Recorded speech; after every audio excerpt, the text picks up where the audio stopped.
Hey guys, welcome back to the channel. This is story about what if Naruto has Matatabi sealed in him part 1. Before I start, please do support for more amazing content and comments for part 2.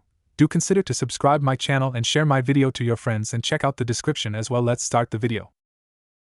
The room was silent and heavy with the air of disbelief. Everyone heard exactly what she said without any problems, but the ones who weren't privy to her previous negotiations couldn't believe their ears. It had to be a joke, the preamble of a longer, more saddening situation that needed to be lightened beforehand. In front of her desk was a row of 6 people, the ones most affected by the negotiations. And behind them were their heads of state -2. The ones in front were Kuratsuchi of Rock, Yujito of Cloud, Fu of Waterfall, Naruto of Leaf, Mei of Mist, and Temari of Sand. Behind them were Inoki, Ai, Shibuki, and Gaara. Kuratsuchi was the first one to break. "This is a joke, right?" she asked dangerously with a smile on her face. The smile showed her teeth in a most unnatural way. It was a smile that just screamed, "This better be a joke, or I'm clawing someone's throat out." Tsunade smiled back, though hers was real and triumphant. "Absolutely not. Welcome to the most influential political marriage of all time." Yujito's jaw was rapidly clenching and unclenching. Despite her faith in her poker face and dutiful loyalty to her leadership, there were things that couldn't be allowed for. She wouldn't overtly speak out at the meeting, but a quick glance to AI was all she needed to do to get the fact across that she didn't find it acceptable in the slightest, and that there would be a follow-up. Maybe even a refusal to do her job. Fu looked shocked, but didn't share in the righteous indignation of the rest. It was unexpected, to be sure, but she was so used to talks in which she gave up at the very idea of friendship or voluntarily exiled herself into the forest, that the realization that she had a husband instead of a suicide mission was enough for her to not speak out at it. Mei looked well. It was always hard to tell what she was thinking through her face. She had a smile that looked genuine enough, but anyone who knew her knew that that was a mask of sorts. Anyone who knew her well knew that the mask wasn't necessarily bad. Some wore masks to hide their pain and sorrow. She wore a mask to do everything from hiding her intent to kill someone, all the way to playfully teasing her subordinates. Temari didn't know what to think. Her immediate thought was that of a certain lazy Nara who, well, they weren't dating. And it wasn't like she was crushing particularly hard on him. But still. She glanced at her husband. Absolutely not. No way. This couldn't work out. She wouldn't allow it to. Kuratsuchi was already turned around in her seat and yelling at her grandpa, the third Tsuchikage. His face was steely and cold. He rebuked all of her efforts in denial by the simple order of Kuratsuchi, "Sit down and stop talking." Kuratsuchi's mouth closed before her brain told it to. Her gramps was a stubborn old fool, but there was a reason why he was considered the strongest ninja in the village, not to mention his storied experience. He wasn't a man to upset when he got serious. She settled for crossing her arms over her chest and glaring at her husband out of the corner of her eye. Tsunade raised a single brow. She'd expected the groom to be the one who was most vocal. Perhaps that was just the result of his training with Jiraiya, but his face made her feel that was false. He was just staring at her desk with wide eyes and a frown marring his face. When he looked up and saw her questioning gaze, he didn't know what to say. "This is a joke, right?" he asked, reiterating Kuratsuchi's previous question. "This can't be real." It wasn't quite accurate to say that she enjoyed seeing him like that, but he was long overdue for a reality check. Her face softened for him. "It's a long story. Wheel." "Like fucking hell, it's a long story," Kuratsuchi shouted. "I don't know where you get off." "Kuratsuchi!" Inoki barked out. Her nose flared in anger, but she was cowed back to silence. Tsunade waited for a beat or two to continue on. "Like I was saying, it's a long story, but the gist of it is that while doing paperwork, the 4th Hokage split his duties among various shadow clones. We theorize, but do not know, that the 4 marriage contracts came to him in this time, and he didn't double-check his memories for any discrepancies." Fu looked over everyone and did a quick head count. "I count 5. Mei leaned over to meet her gaze. "I heard what was going on and put my hat into the ring too. I hope you don't mind." It was clear through her tone of voice that she didn't really care whether they minded or not. Naruto squinted his eyes. His nose crinkled up. "But why me? I still don't understand even a little bit of what's going on. I just got back to Konoha this day. I haven't even been home yet." Tsunade was somewhat expecting this, and already had an answer cocked. "Naruto, for what purpose do arranged marriages hold in the elemental nations?" He shrugged. "To strengthen bonds? Smaller countries do it all the time. To make alliances and stuff, right?" Tsunade nodded. And how many different headbands do you see in the room right now? Naruto checked around himself a few times. 5. And how many girls or women do you see next to you? Naruto didn't have to check around himself again. 5. Tsunade splayed her hands out. Do you see where we're going with this? Naruto's face scrunched up again, though this time it was in thought. You want to make an alliance with the other 5 countries. Still though, why does this, he gesticulated around the room, have to happen this way? Why can't we just all sign a paper or something? Yeah, Kuratsuchi piped up. This is stupid. We could just sign another treaty like all the others. Tsunade looked at her with an upturned brow. And how did all those other treaties pan out? Kuratsuchi opened her mouth, but after a few uttered syllables, closed it. But why me? Naruto continued on. Why us? Tsunade swept a hand to the 6 situated in front of her. We have an elite Jonin, Jinchuriki of the Two Tails, and step-niece-in-law of the current Reikage, the Jinchuriki, and only one of 2 strong military assets of the Hidden Waterfall, the sister to the Kazekage, leader of the Hidden Mist and carrier of 2 Kekai Genkai, and granddaughter of the current Sachikage, who is also the holder of a Kekai Genkai. All these people are influential and important figures to the people of their respective 5 countries. Naruto paused and looked at the 5 more carefully. How could so many people that are so important be there? 2 of them were Jinchuriki no less. But I like Sakura. Tsunade's face softened some more. Naruto, a Hokage has a duty to the citizenry before she has a duty to her friends and family. I have not made this decision lightly. It is, however, for the good of the people. And not just our people. For all people. You could be instrumental to peace on this continent. Naruto bit his bottom lip and sunk back down to his seat. I just want to say, Temari proffered that this is a terrible plan. That piqued Tsunade's interest. Oh? Temari, with wide eyes, looked at all the people in the room. You do realize that we're all shinobi, right? You know, people who kill, lie, and cheat for a living. We're also a people with deep-seated grudges and hatreds for each other. Historically, we're the kind of people who prefer the easy way out, the killy way out. Even if by some miracle, we don't manage to kill each other, there are others that will absolutely take advantage of this situation to turn us against ourselves. And I have to stress, the likeliness of us not killing each other is really low. Temari pointed to Kuratsuchi and Yujito in turn. Look at them. Kuratsuchi turned to glare at the sand mistress. Sure, she hated the situation more than anyone, but she hated being looked down on even more. Yujito didn't even react. She was too busy going over in her head how she was going to tell off AI and the exact way in which she would threaten to leave if he went through with it.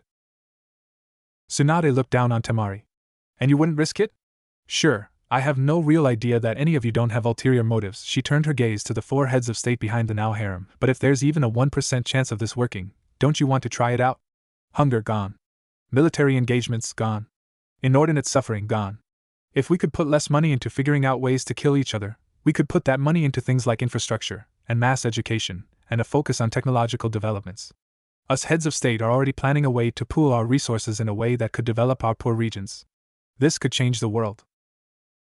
Regardless, Mei said with her smile not slacking in the slightest. The contracts have already been signed. There's nothing any of us can do about this now. And what the hell do you get out of this? Kuratsuchi fired off. Mei turned her head to the girl. Excuse me? You threw your hat in the ring. You're doing this of your own free will. Why? On the outside, her expression didn't change, but there was an edge now present in her voice. My people just went through a very long, bloody, and brutal civil war. We want nothing more than peace and a future where blood doesn't have to be shed. Is that so? Because I'm pretty sure the Hidden Mist is flat broke right now. Are you sure this isn't about any of those pooled resources you're in need of? I don't see the connection. Well, I don't intend to whore myself out, even if it's for the people. If you don't shut your mouth, I'll melt you with your own guts. Do you see this? Temari asked, hands wringing her hair. We're already at each other's throats. Silence! Tsunade shouted. The room fell into an unnatural end. The annoyance that had been percolating behind in her gut finally came out full force. Yes, you're right. This may very well be the worst idea in the history of the shinobi world. You're right. I can't trust any of you to not kill each other. You're right. I'm sure there are ulterior motives abound here. But get this through all your brains right now, this is happening. It's happening right now and right here. You better get used to it. Yujito was still stewing in thought, Fu was trying to make herself smaller, Naruto was still in shock, Kuratsuchi looked like she wanted to explode, Temari was annoyed, and it was always hard to tell what she was thinking. Shizen! Shizen poked her head through the door. Is it all over? Tsunade gripped the bridge of her nose, trying to stem the oncoming headache.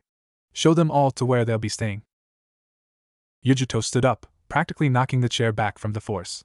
She said, I'll figure it out, before dashing out one of the open windows. AI sighed into the palm of his hand, said, don't worry. I'll hold up my end of the bargain, and jumped out the same window, accidentally tearing through its borders and shattering the nearby ones that were open. The headache got more intense. I need to breathe, Temari said, twirling out her fan and jumping out the window. Gaara didn't look very surprised. I'll hold it up too, he said, following her out the window. The headache was starting to hurt. Fuck this, Kuratsuchi said before shooting out the window. Anoki grumbled something indistinctly as he went after her, but it probably had something to do with him holding up the bargain as well. The headache began gripping her skull. Naruto stood up. I just need to go. The normally boisterous and energetic lad slunk out of the room past a sorry-faced Shizen. And Mei said, need to go to the little girl's room. Don't wait up. The Mizukage stood up and walked past Shizen as well, going the opposite direction Naruto went. Fu looked at Shizen, who was doing her best to make herself look small. Well, I guess it's just the two of us, huh? Shizen smiled nervously and nodded. Yeah. The seven-tailed Jinchuriki stood up and went to follow Shizen out of the room. Tsunade sighed and sat back down in her seat. The deep throbbing in her head was starting to die down a little bit. The door crashed back open with a red-faced Jiraiya breathing heavily. What's this I hear about a political marriage? What the hell were you thinking? And the headache came back full force. Yujuto was waiting on the rooftop of a medium-sized building. The sun was just starting to set on the hidden leaf and she got a pretty good view of it happening. It didn't have anything on cloud, which had a setting sun turn a blank swath of white cloud into a toiling ocean of orange-pink radiance. Leaf had trees though. She liked them. They were a plus. A heavy impact hit the roof behind her.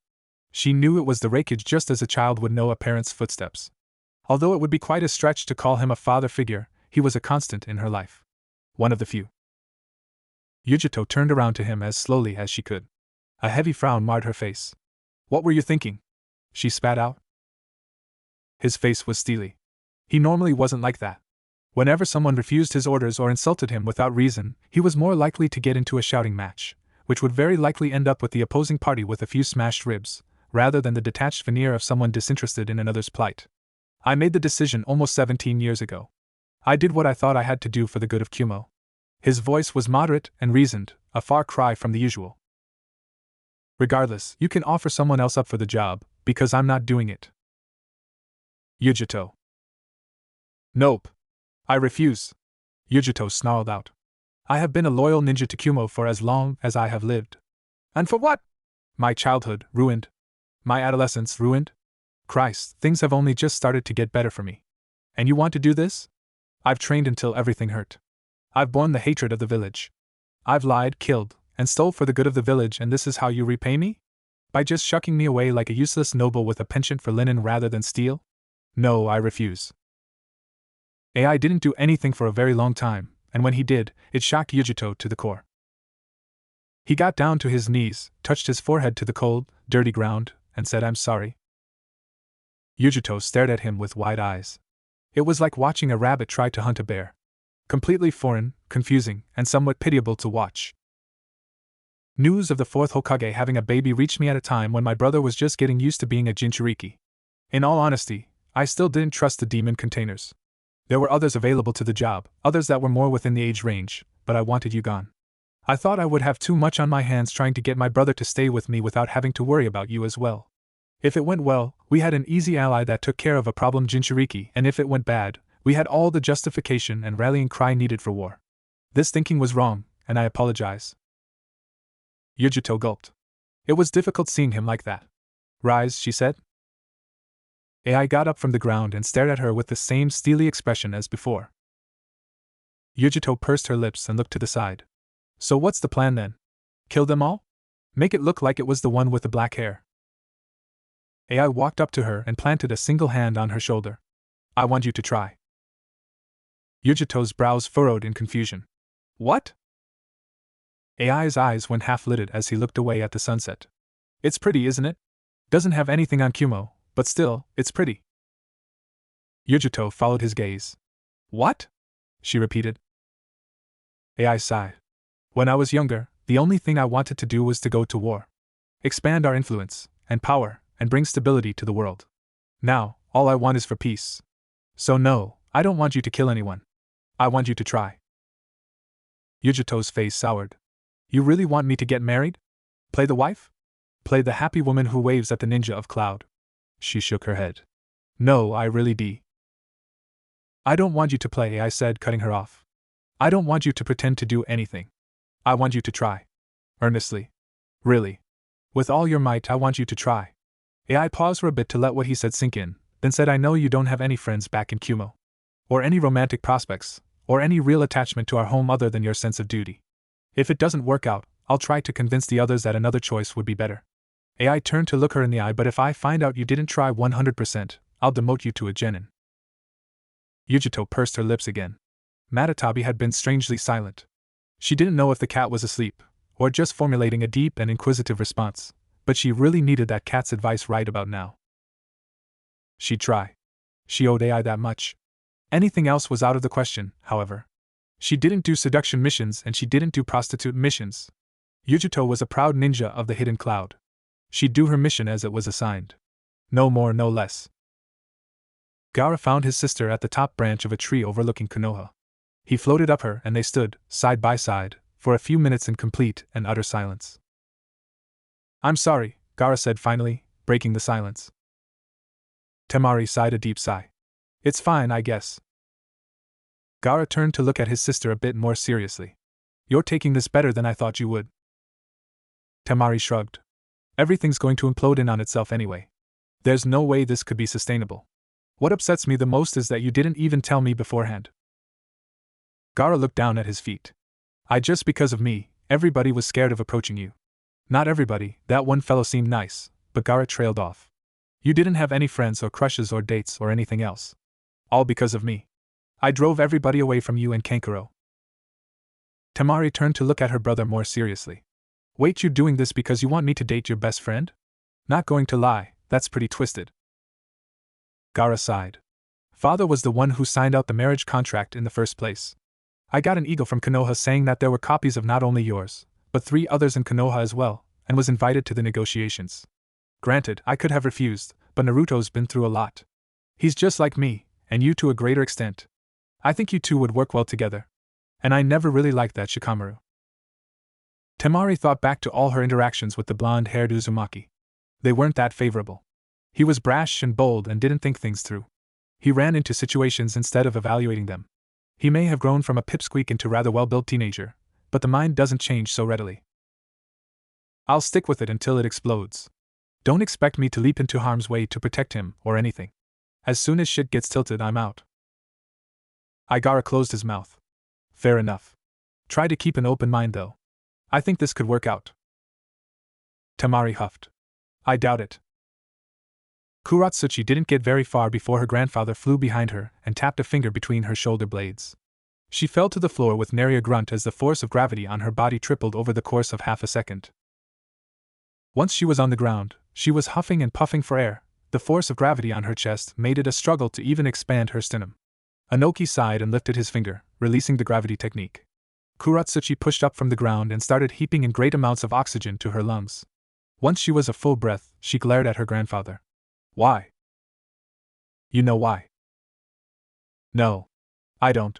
Konoha killed my mom, your daughter-in-law. I don't want shit to do with them if I can help it. Then you go and marry me off to a fucking Jinchuriki of the leaf. So if you have something in that infinite pile of Viagra and wisdom you call a brain, please enlighten me. Anoki lighted on the ground.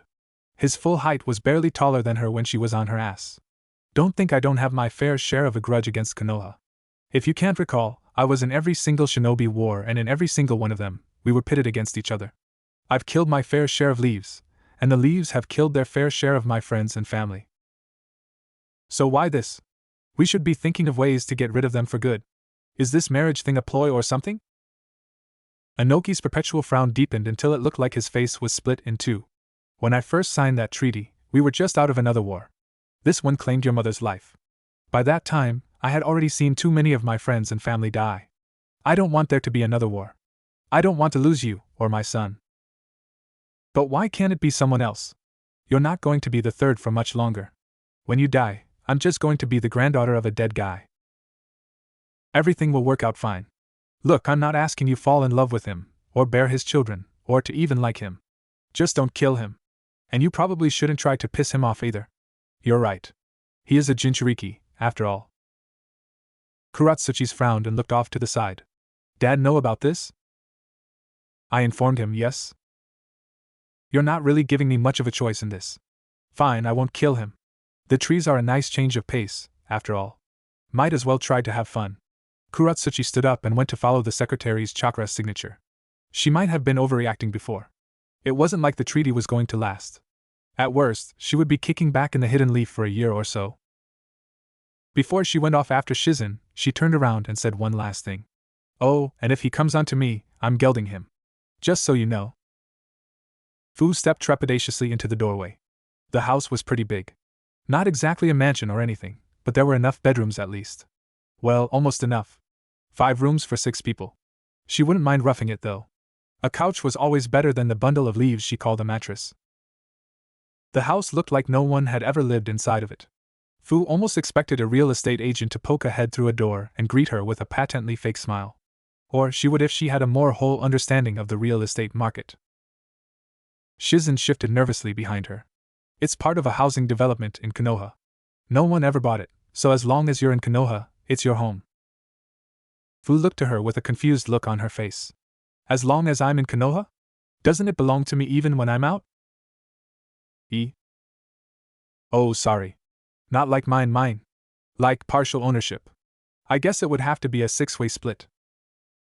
Shizen waited a beat to see if she would continue. I don't understand the question. Fu jumped onto the couch in the living room and tested its springiness. Well, I am a member of your village now. Shizen just looked even more confused. I'm sorry? Fu looked around. Is that not how it works? I know it doesn't happen that much, but people from different villages do marry every now and then. Turns into a whole thing. They get dual citizenship. Do I not get that too? Come to think of it, do I get multi-citizenship? Why, you're right. I didn't think of that. I think the fine details of the treaty are being worked out right now, but I can't imagine you wouldn't get the same treatment as any other political marriage. Fu went up the bookshelves on the living room and started skimming through the spines. Did I say something wrong? Sorry, I don't talk to people much. I'm not the most social of animals. I can insult people without meaning to sometimes. No, of course not. Why do you say that? Fu turned around to look at her more fully. Because you stutter a lot when you're talking to me. When I bring up difficult subjects, the tendons on your neck get really pronounced. Especially when I bring up my husband, you get particularly fidgety. Did I do something wrong? Shizen bit her lower lip and shifted her weight awkwardly from foot to foot. Naruto's important to me and my master. I don't agree with her decision to continue on with this marriage thing against all of the wishes of the ones most directly involved. I don't want him to get hurt, and you're well. And I'm married to him now, Fu stated blankly. Shizen cringed a little bit. You can say that so glibly. Fu looked around confusedly. Well, it is fact. You're okay with this? You're okay with being married to someone against your will? Fu shrugged. Wouldn't be the worst thing that's ever happened to me. He seems well. It was a little bit hard to get a read on him. He was pretty shaken up. But at least he doesn't seem like a bad guy, you know? He's a very kind person. Once he decides you're important to him, he won't let go of you. He'll help you even if it means getting a hand thrust through his chest, or standing up to a monster that he has no hope of beating. Fu smiled. That's great then. He sounds awesome. He looked kinda cool too. Fu nodded, more to herself than anything. Yeah, this sounds fine. Shizen faltered for a moment. You're okay with sharing him? With 4 other women? Fu shrugged. Nothing's perfect. Besides, the other 4 didn't seem too fond of him. I guess that older one did, but she seemed a bit aloof? Is that the right word? Whatever. Shizen sighed and looked down. At least this one didn't appear to be dangerous. She couldn't say the same for the older blonde and the younger raven-haired. She'd met Temari before and could say that she at least wasn't one to get riled up.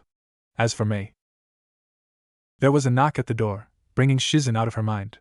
She berated herself in her head for being so lost in thought as to not notice the creeping chakra signature and went to answer the door. Before she had a chance to answer it, the knob turned on its own and Yujito stepped inside with a disinterested gaze as she scanned the house. She turned to Shizen. Is there a dojo in here, or do I have to go to a training ground to do my daily exercises? Shizen nodded quickly without missing a beat. Being nice to the visiting shinobi was important, after all. Yes, there's a small dojo in the house. Do you want me to show it to Y? Yujito shook her head. That will be fine. Where is my assigned room?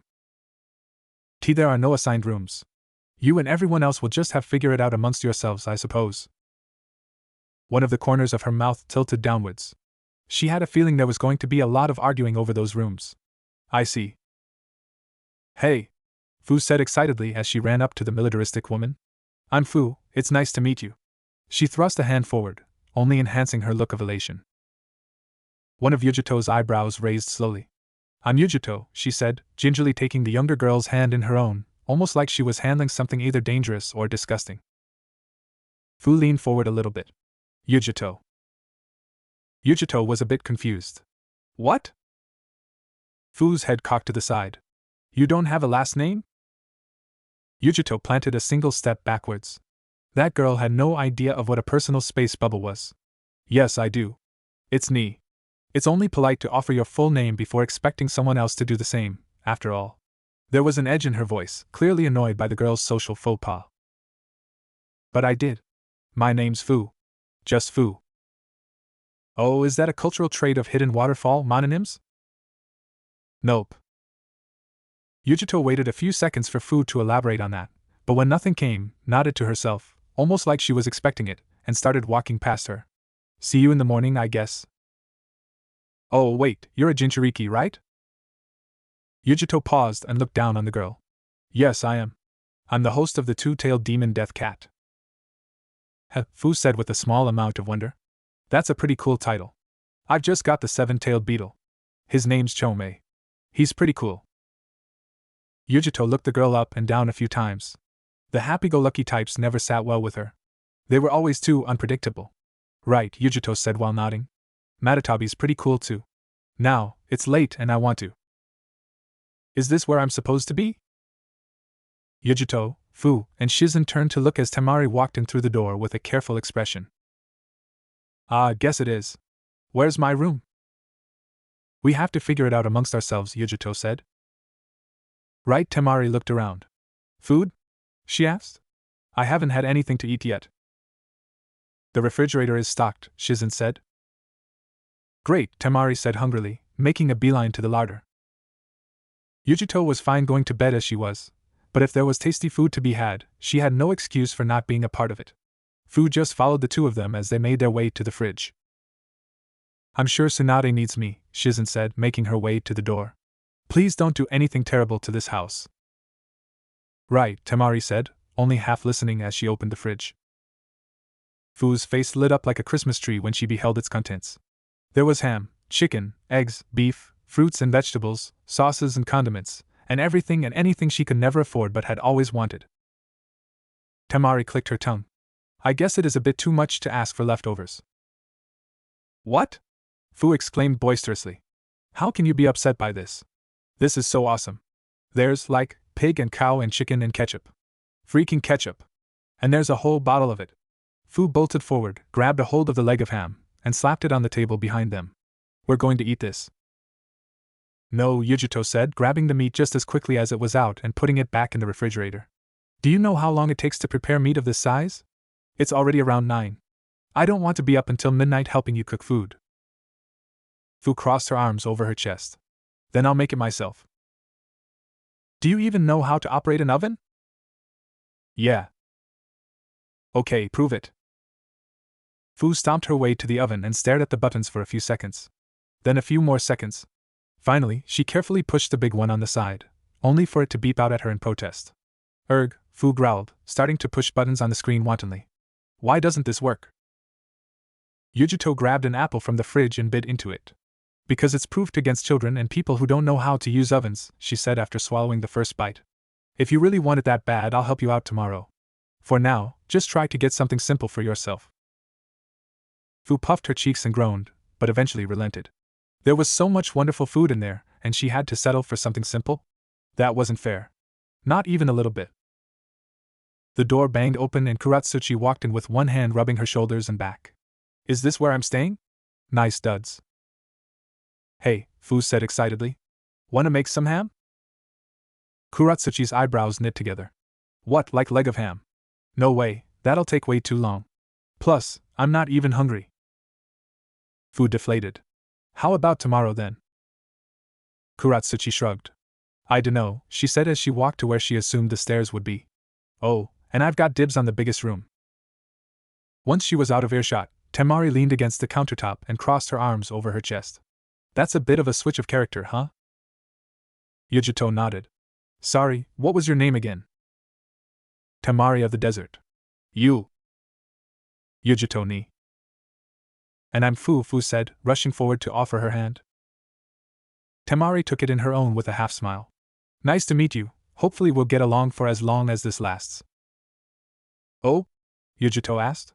What's that supposed to mean? Temari's eyebrows rose. You're kidding, right? There's no way this lasts longer than a week. Either someone's going to try to kill someone else, the populace will riot, or I don't know, something. Now that I think about it, you didn't look too happy about this either. Why are you suddenly okay with it? Yujito breathed out slowly. I'm not okay with it, but AI said he's not going to force me to do anything I don't want to do. So I'm trying. Trying? Yujito shrugged. Mostly, I'll just do my best not to hurt anyone. Apparently AI really wants peace. Temari nodded. Huh, so does my brother. Both of them stood there for a few seconds before what they processed truly sunk in. Wait, Yujito said slowly. She turned to Fu. What about Shibuki, what does he want out of this? Fu shrugged. I don't know. It was kind of a surprise. He was always a pacifist, though. I don't think he has ulterior motives. So Temari turned to look at where Kuratsuchi went off to. On the presumption that you two are telling the truth, that means that Cloud really does want peace. Sand really wants peace. Waterfall really wants peace. Mei needs the money for her nation, so she wants peace too. Konoha wants peace, because come on, they always do. Rock is really the only variable we don't know about here. They've always been warmongers, Fu quipped in. I'm sure they say the same about Konoha, Yujito said. Temari cupped her chin in morbid thought. Then that means.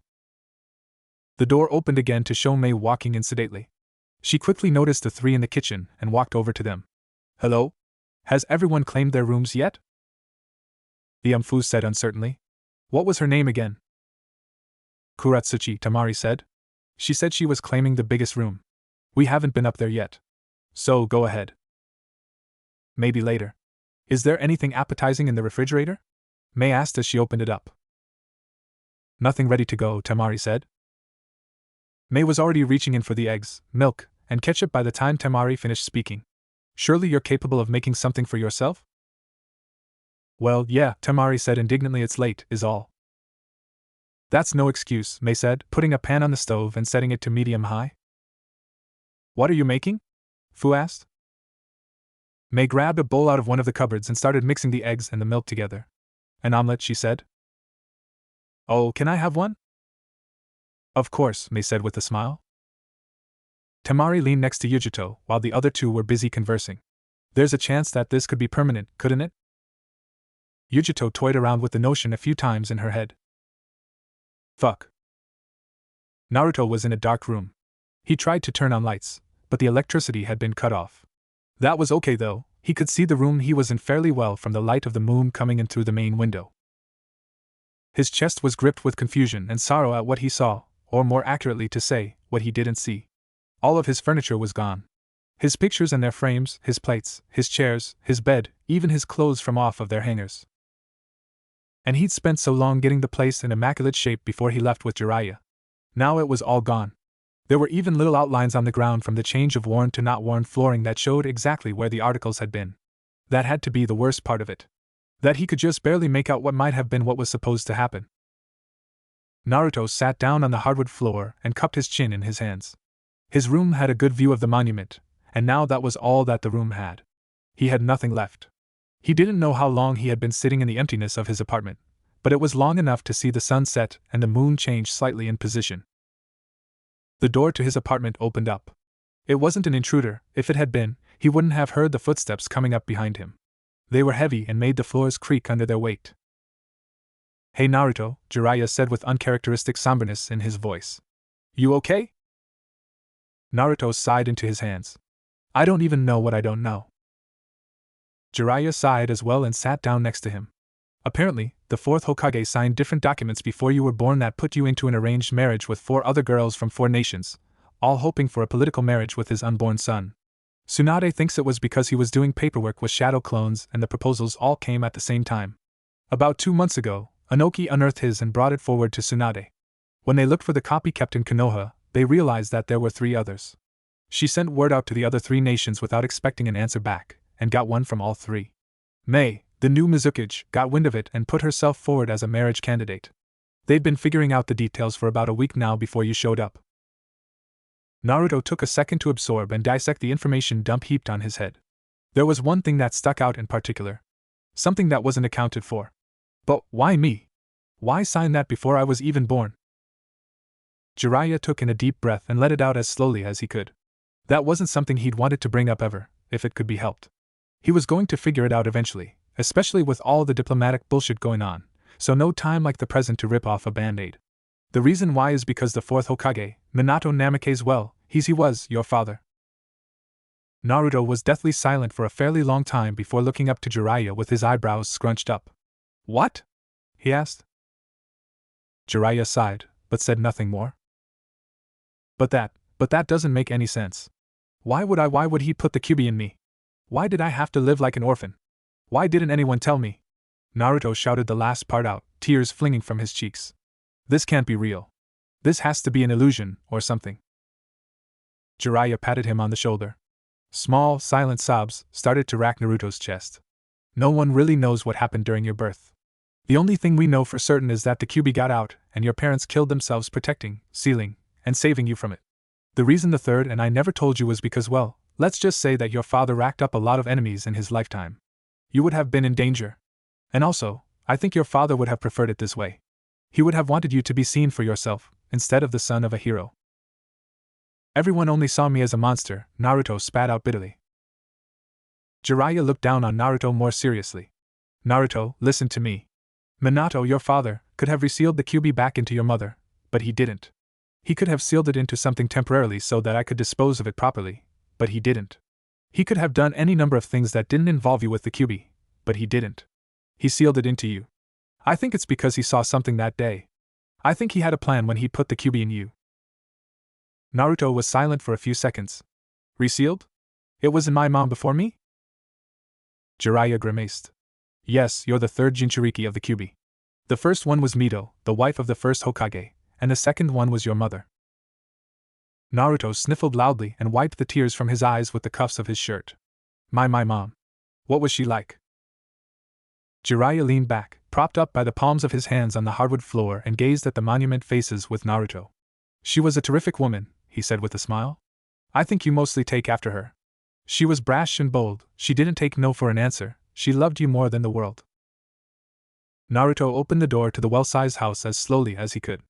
Emotionally, he felt like shit, and he was tired enough to want to fall asleep on the nearest soft-looking surface. Even so, he made sure his steps were silent and that his grumbles remained within his head. He didn't know if the others were in the house yet, but it was always better to err on the side of caution, especially when dealing with emotionally charged females with a wide array of potentially lethal ninja techniques. He made a beeline for the couch. The pervy sage said that there were 5 bedrooms and he didn't want to risk opening a door he shouldn't. Besides, it wasn't like the couch was the worst option for a sleeping surface. And walking up to it, it looked surprisingly lived in and comfortable. From the scarce lighting, he could see irregular pillows under a woolen blanket. Had Shizen already set something up for him? That was nice of her. If only he noticed the slight movement underneath the blanket indicating breathing. Or the mop of green hair poking out the end. Because if he did, he might have reconsidered falling down on top of it face first, trying to enjoy the sensation of a free fall into the comfortable cushiony embrace of a welcoming bed. What he got instead was landing on the bony body of a teenager underneath a thin blanket.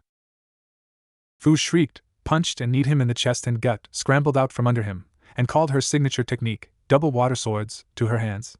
Naruto grunted, first from the surprise then from the pain, and slipped off from the couch, cradling his torso and trying to get air back in his lungs. The entirety of Fu's eyes had turned orange, a sign of her Biju chakra getting mixed into her body, and her breath was ragged and full of adrenaline. As she realized what had happened, the orange of her eyes leaked back into place, and her breathing normalized. What the hell? Naruto hissed out. That girl packed a hell of a punch. I should be asking that. Fu yelled out in a harsh whisper. What did you do? I didn't know anyone was in the couch. Naruto whisper yelled back as he slowly got to his feet. Fu dispelled her water swords and sat down in a nearby chair. You're a ninja, right? You should have noticed. Her voice mellowed out into a soft utterance.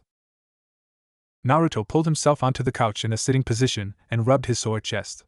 I've been having a day, alright? And why were you on the couch to begin with? Fu shrugged. There are only 5 rooms. Someone has to. Yeah, and it's usually the guy that does that. Or at least the last person who walks in the house. Fu crossed her arms over her chest. I was trying to be nice. You didn't look like you having a good day when I saw you. Looked like you could use a soft bed. Naruto closed his eyes and let his breathing return to normal. That's thanks. But I'm not the only one. You're not having the best day there, are you? Fu shrugged again. I've had worse. You too, right?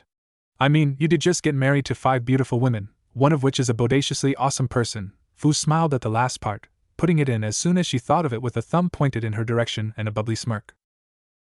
Naruto smiled too, even if it was a bit strained. At least someone thinks so. And yeah, I think you're right.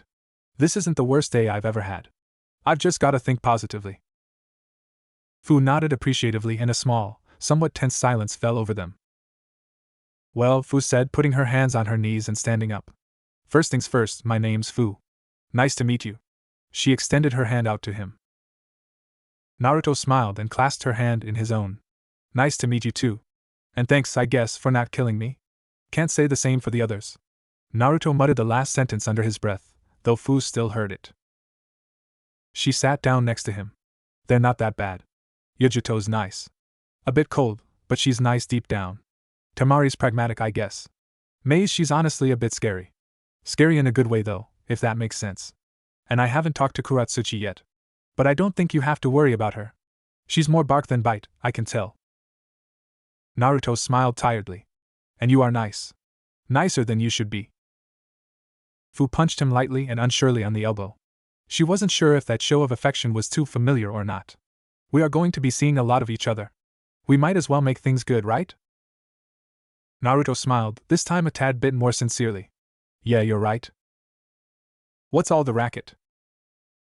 Naruto and Fu whipped around to see Yujito walking out of the hallway as silently as a cat. That was kind of a delayed response, Fu said. The ruckus happened about a minute ago. Yujito stopped in front of the couch with her arms crossed over her chest. Oh, I was awake the second he walked in the door. I'd been listening in your conversation and decided to introduce myself. So here I am. Yujito-ni, pleased to make your acquaintance. Yeah? I'm Naruto Uzumaki. Likewise. Yujito leaned back and looked towards the kitchen, where she read the clock off of the oven. Shit, only midnight. Srom? Fu asked. Yujito smirked. I think you actually won the lottery with the couch, because our friend from Rock snores like you wouldn't believe. I barely fell asleep when you walked in. Ah, sorry, Naruto said helplessly. I didn't mean to. Yujito walked to the chair Fu had been occupying previously and sat down. That's alright. It gives us a chance to talk. I was a bit brash before in the office and I apologize for that. This isn't a good scenario for anyone to be in and my acting like a child only made it worse. You don't seem like a bad person, but in our industry, looks can be deceiving. So I'll make this as clear as I can be right from the start. We're now married, but for all intents and purposes those are just words. They hold no meaning. I don't know you and you don't know me. You aren't entitled to anything from me. If you try something that I deem inappropriate, I will not hesitate to react in a most brutal and redemptive way. Do I make myself clear? Naruto sat stock still for a few seconds before leaning over to Fu slightly and whispering, you sure she's nice deep down? Fu broke into a chortle and Naruto quickly followed. That is, until there were razor-sharp, outstretched fingernails scraping his jugular. Yujito's face hadn't changed at all, even in the position of her practically threatening his life. I'm glad you find it funny. I do not. I just want to emphasize my position on this matter. The fingernails retracted, allowing Naruto to breathe without the fear of accidentally cutting open his neck. Without another word edgewise, Yujito walked back down the hallway and further into the house out of sight. It was like the darkness enveloped her. Are you sure she's not the scary one? Naruto asked quietly. Fu shrugged. At least she's helping me cook up ham for dinner tomorrow. Naruto's eyebrows furrowed. Ham? Fu's face got an electric smile. Yeah. There's so much food in the fridge, including a whole ham leg. And there's an oven too. Making it's going to be so easy. And trust me, I should know. I tried to cook a pig over a wood fire once. It went terribly. Open fire isn't good for big meat. Naruto laughed despite the situation he was in. This might be hard to deal with, but at least one of them was nice. Two figures cloaked in black suits of red clouds looked out over the walls of the great hidden leaf from a vantage point far away. One was short, wide, and shuffled around to get to where he needed to go. The other was tall, somewhat lanky, and had a ponytail of blonde hair peeking out of his outfit. This complicates matters, Deidara muttered. What should we do? We only need to get the Kazekage, right? Sasori's throat rumbled with dissatisfaction. There are the other Kage to consider as well.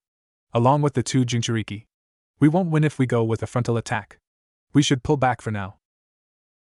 But Sasori, my man, you just said the solution to the problem. We won't win with a frontal assault. So, we go a different route. Sasori glanced up to his partner. Are you sure you'll be able to contain yourself? Deidara smiled predatorily. It's not about containment. It's about letting loose at just the right moment. Naruto didn't get very much sleep. There were a lot of reasons for that, the most obvious one being that he didn't even get to his new home until midnight. The second most obvious was because he didn't want to brave the darkness of the halls and risk running into the crazy super sharp nail lady and risk his genitalia, so he pulled a few somewhat uncomfortable chairs together and slept on them opposite Fu. However, the third most obvious reason why he didn't get much sleep was the thing that kept him up the longest, strangely enough, and it was him doing something he usually didn't like doing. Thinking. And the more he thought about his situation, the more scared he got. It got to the point where he was planning out how to approach Tsunade, when to approach her, and what to say to her in order to do anything from getting someone else to replace him, all the way to maybe just the roundtable bodyguard system in place. Futile as it might have been, and even he knew it was, he was mostly doing that to actively not think about the huge bombshell that was dropped on his head by his mentor. He was the son of Minato Namikaze, the fourth Hokage, and Kushina Uzumaki, the second Jinchuriki? Well, that explained the whisker marks at least. On one hand, it was nice knowing who his parents were, but on the other, every time he thought about it, more questions just popped up in his head like molehills. His brain was eating away at itself trying to make justifications for any of the reasons why he had to suffer, and it just couldn't. Nothing that made sense anyway. And thus, he only truly fell asleep around the 4 o'clock mark. Unluckily enough for him, Temari was a morning person, and she didn't get much sleep either thanks to a certain lady ninja from rock belting away through her nasal cavities. So around 5 o'clock, he awoke to the sound and smells of bacon sizzling on a pan in the kitchen that was directly across from the living room. 1 hour of sleep a happy man does not make. Naruto sat up, smacking his lips together to get the feeling of sleep bile off his tongue and immediately winced. The morning sunrise was in perfect view of the living room window, and also at the perfect height where it blinded him sitting up. He tumbled off the couch and walked over to the kitchen, where Temari was poking at the strips of meat. Hey Temari, he muttered as he nosed through the fridge. She was wearing felt pajamas with patterns of weasels flying around on it. Hey Naruto, she replied flatly, want me to throw a few strips on for you too? She was asking more out of politeness rather than intimacy. Yeah, he said quickly, still blinking the light out of his eyes. Thanks. Don't mention it, she said lowly as she reached for more pig meat. The pan's sizzling exploded in intensity when she put the new ones on. You a morning person too? She asked. Naruto shook his head emphatically. Nope. Didn't sleep well. Temari nodded knowingly. Someone needs to get that girl some sleep plugs or something. Naruto's face scrunched in confusion. What? No, I mean, I was sleeping over there, he pointed to the bed he was using as a sleep surface. I was awake because stuff. Stuff, huh? Temari asked in an almost mocking tone. Because that's not vague. I was thinking, okay? You weren't? Temari shrugged, putting the pieces of bacon that were ready for consumption on a plate with a paper towel on it. I was trying to blot out the sounds of a lion's death throes coming from Kuratsuchi's room. But yes, I guess that contributed to it. Naruto sighed and leaned against the counter. We're married now, aren't we? That's so weird to think about. I should be freaking out right now. Don't, Temari warned. It's not like this is real or anything. Not like real. If I had to guess, it would probably be just a stamp paper and nothing else. I'm sure it's all ceremonial. So does that mean we can see other people? Naruto asked, his hopes starting to raise. If that were to be the case, then the political marriage would mean nothing to him, not really. He could still date Sakura, save Sasuke, and become the Hokage without any problems. Temari paused and stared at the bacon. Traditionally, it wasn't uncommon for both spouses in a political marriage to be able to take lovers aside from their partners, but the way Tsunade described their marriage made it seem like it was going to be broadcasted all across the world as a message of peace to tie all the nations together. Would they be able to see other people? Maybe, she replied noncommittally. May might know. She went back to Kage administration, shortly meeting up with the rest of them the night before. Naruto yawned widely. Well, I don't really know you that well, but at least you don't look crazy. That makes 2 out of 5. 2? Temari asked. Naruto nodded. Yeah, you and Fu. Have you met the other 3? Naruto tapped his finger to his chin. What the cloud chick's name? Started with a U. Yujito? Naruto nodded. Yeah, her. She threatened to kill me if I came on to her. So I'm going to have to put her down on the try not to interact with much list. Temari giggled. Doesn't that mean you just have to not act like it? Naruto touched his throat at around where her knife-like nails had been last night. Perhaps he wasn't explaining it properly. I guess, Naruto replied helplessly. Sometimes it was better to accept defeat, move on with a conversation. He learned that from Jiraiya, though admittedly, the roles were usually reversed. The sounds of shuffled stomping came from the hallway. Kuratsuchi poked her head through to the kitchen with bleary eyes and midway through a large yawn when she realized it was occupied by both Naruto and Temari. Her yawn turned into a smirk. Hey loverboy, she said sleepily. It was obvious that she was being condescending rather than playful. Even Naruto knew that. He just scrunched his eyebrows and looked at her confusedly. What was your name again? He knew better than anyone that someone dismissing a call for attention was the worst feeling possible when one was seeking it. Her smirk turned into a light frown. Kuratsuchi, she almost spat out as she shuffled over to where the drawers were and started raiding them for cereal. So what does breakfast usually look like in Rock, Kuratsuchi? Temari asked disinterestedly. Cereal and field rations. No bacon? Naruto asked, munching through a strip as Temari added a few more to the pan. She brought out the fixings for cereal and started up her usual breakfast with the ease and grace of a person who had been doing it for years. Look, as much as I'd like to play house with you all, I think I'll pass. I've got things to do, places to go, people to see, and all that jazz. And I don't want to do it with you. Naruto snorted. What do you have to do? You're not on a mission, are you? She smiled at him with an over-exaggerated sweetness. That's confidential, honey. A tick mark formed on Naruto's forehead, but he didn't respond to her. It's not like it really mattered what she was doing, but just the way she responded to him got on his nerves. Way more than Sasuke ever had, that was for sure. Yujito walked in so silently that Naruto wasn't even sure how long she'd been standing there, just that when he took a step back, he nearly bumped into her. Ever the dexterous type, she sidestepped him and grabbed a piece of bacon from the bacon plate without making a sound. Whoa, Naruto said appreciatively. You're like a cat. Yujito practically growled as she gave him the stink eye. Was that you trying to be funny? Naruto looked from side to side a few times. What? No, I just didn't even know you were there. You move like a cat. It's because, Fu said from the couch and pausing to take a yawn, she's the Jinchuriki of Matatabi, the two-tailed demon death cat. You know cats? Oh, Naruto said in realization. Yujito leveled a hard stare at him. You didn't know that? Naruto sighed. It was too early in the morning for this. Nope, I didn't, Ms. I'll kill you if you try anything. Yujito shrugged. I will. Yeah, I know you will. The point is, that's not how you're supposed to introduce yourself to someone you're meeting for the first time. Even I know that. Temari looked over at everyone. Am I the only one who brought a second pair of clothes? Indeed, everyone was wearing what they had come into the house with, and all the clothing was slightly rumpled, indicating they'd been slept in, with the slight exception of Naruto, who had taken off his jacket. Naruto shrugged helplessly. I don't know where they took my stuff. Kuratsuchi started paying attention to the conversation. Wait, you're a fan of orange tracksuits, right? Naruto nodded slowly, already dreading the answer. Yeah. Kuratsuchi pointed her spoon at him. I think I might have slept in your room. There were a bunch of those in the closet, she said through a mouthful of ninjo-s. Naruto leaned against the countertop. That's one mystery solved. Oh, wait a minute.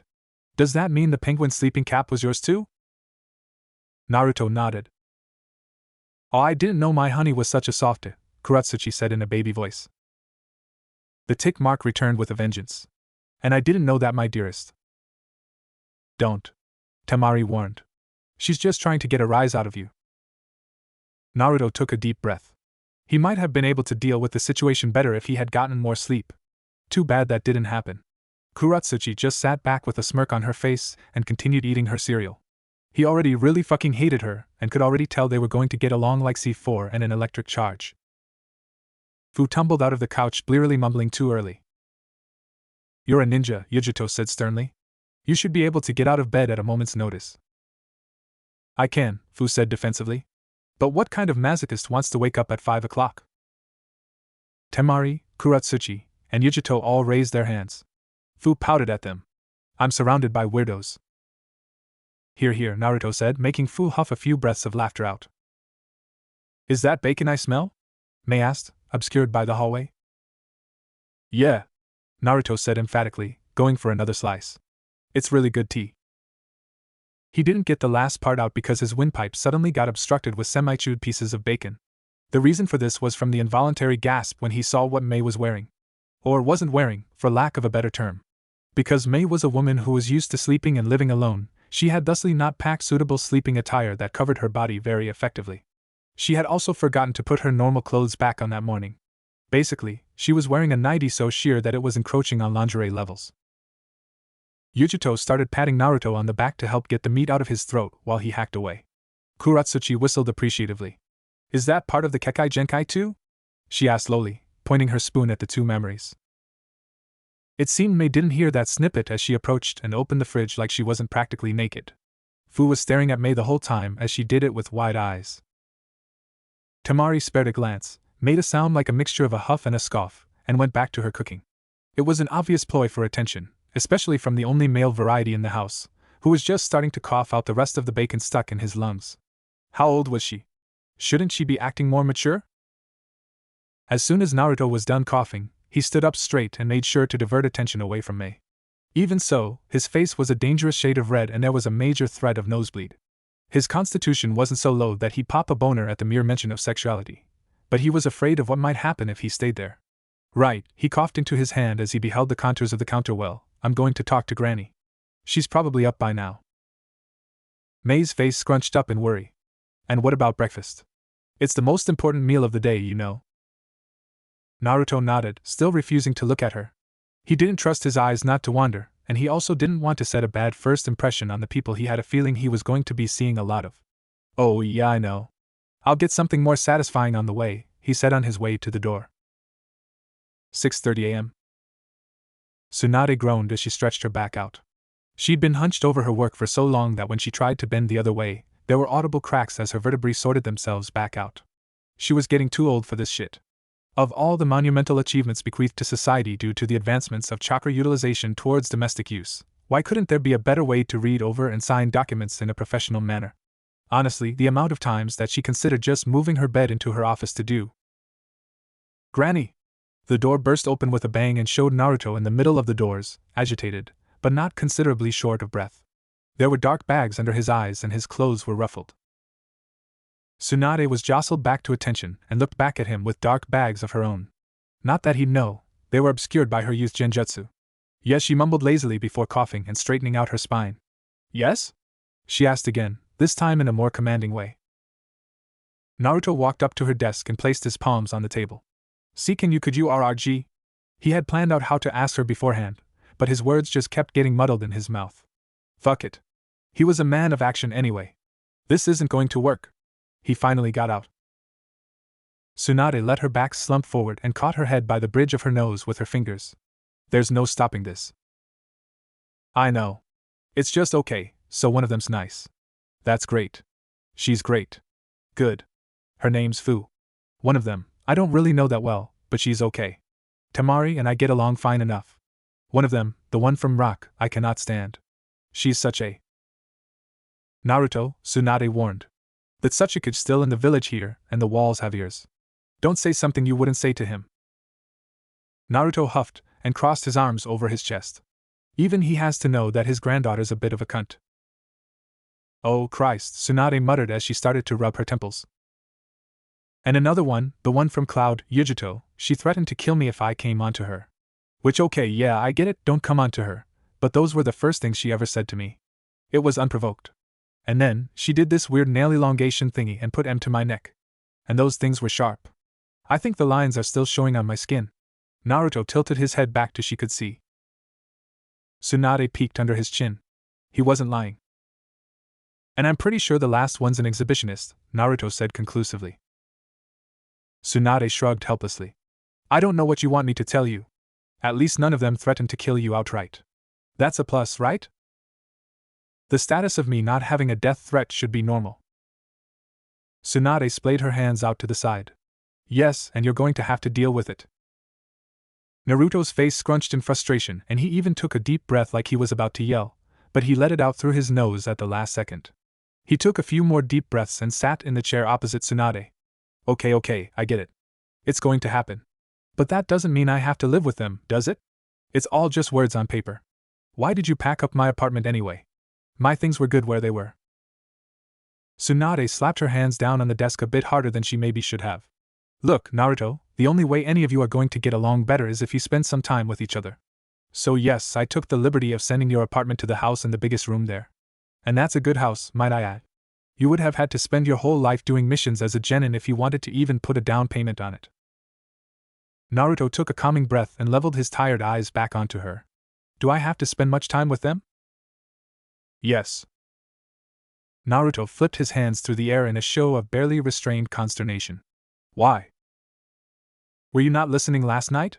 We could have all signed a paper that would have been torn to shreds the moment more than 2 people had their backs turned. The whole reason that you 6 were married was because you're important both to the villages and the people inside of it. So yes, you have to interact with each other.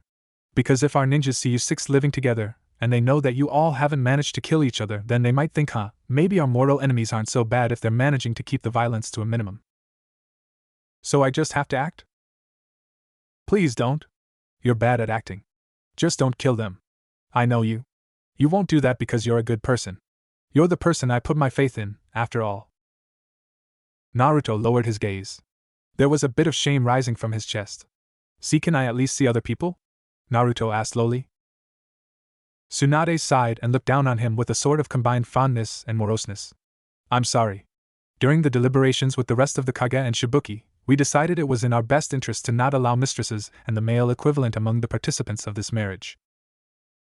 Naruto sort of crumpled in on himself from the combined exhaustion, stress, and emotional trauma. It just kept getting worse and worse. Next thing she was going to say was that he wouldn't be able to try and bring Sasuke back.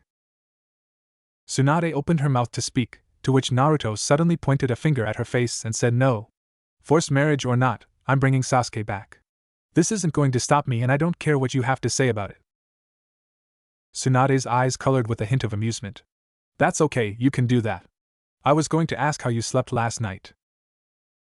Naruto sighed and leaned back in his chair. Bad. Like really bad. Like only an hour of sleep bad. Tsunade leaned back as well. I only got 2. Though that was only because I was up with the rest of the Kage, making changes to our agreement. Why didn't you get sleep?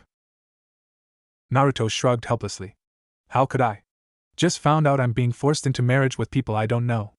I got to the house late, and I didn't want to wander the halls because I was scared I'd get my balls cut off by the scary woman with the long nails. And to top it all off, I just found out my dad was the 4th Hokage, who sealed the collective hatred of humanity in my gut for reasons unknown, but thought to be of good nature. Tsunade's eyebrows quirked. So Jiraiya told you about your father? Good. I wasn't sure he would go through with it. Naruto splayed his hands helplessly. Kinda wished I knew all along, but whatever. I don't have the energy to be angry. Tsunade looked behind her to check on the status of the sun. Speaking of energy, the official announcement is going to happen at around noon to the whole of the village. Could you do me a favor and make sure you're on the other 5 make it on time?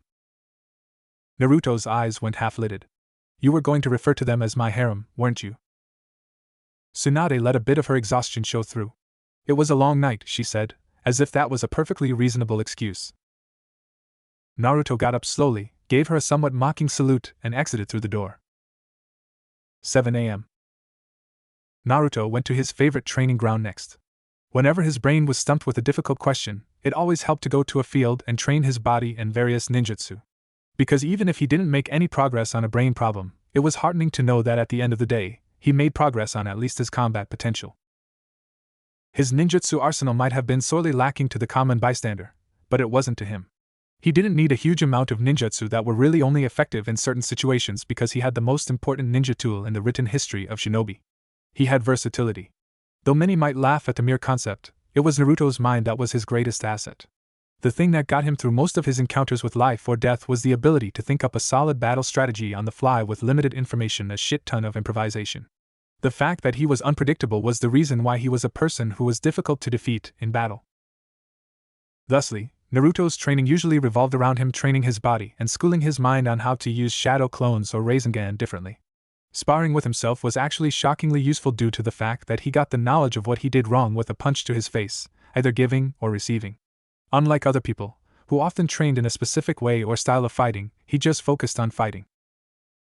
Yujito alighted on the ground in perfect view of him doing just that, fighting with himself. It was amusing to watch him beat himself up, so she stood just under the tree-line, practically invisible under the shade of the leaves. A 1-on-1 match turned to 2-on-1. Then 2-on-2, 3-on-1, 2-on-3, 3-on-3 and so on. When she felt like she had a firm grasp on his fighting style, she walked out of the tree-line and towards him. By the time she was noticed, there was practically a war going on between the Narutos. The main Naruto undid the jutsu and stood, sore and tired from the sparring, and looked at her. Yeah?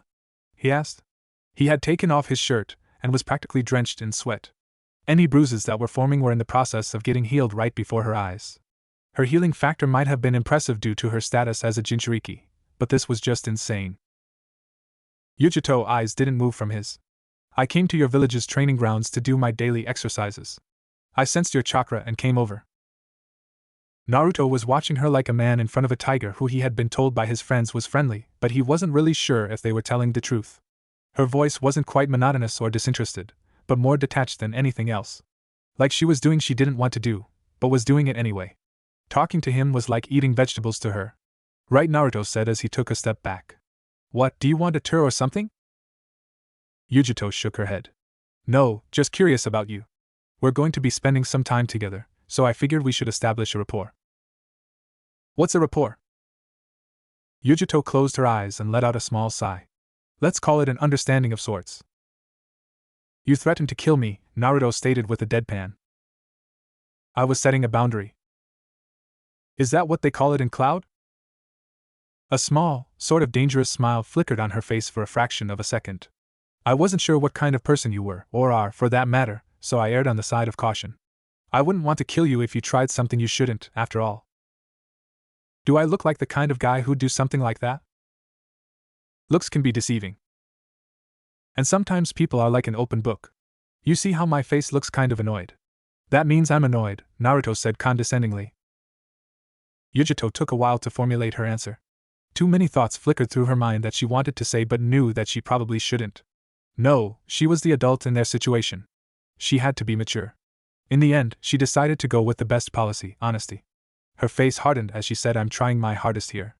I've just been sent to a country that, historically, I've been at war with my entire life, been told that I was getting in an arranged marriage along with 4 other women, and to top it all off, it's to a boy. The fact that I'm here at all, try and get to know you better, is only because I want to be sure of where we stand, so I know how to act moving forward. Naruto bristled at the boy comment. She might have been trying for a reasoned response by wearing her thoughts on her sleeve, but it had the opposite effect. He walked up to her and glared at her. She was only 2 or so inches taller than him, so where did she get off calling him a boy?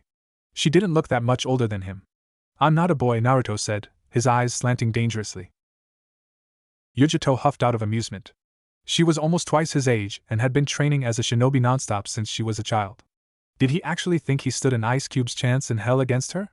Where did all that arrogance come from? Yujito smiled and placed a single finger against his chest. Would you like to put your money where your mouth is, boy?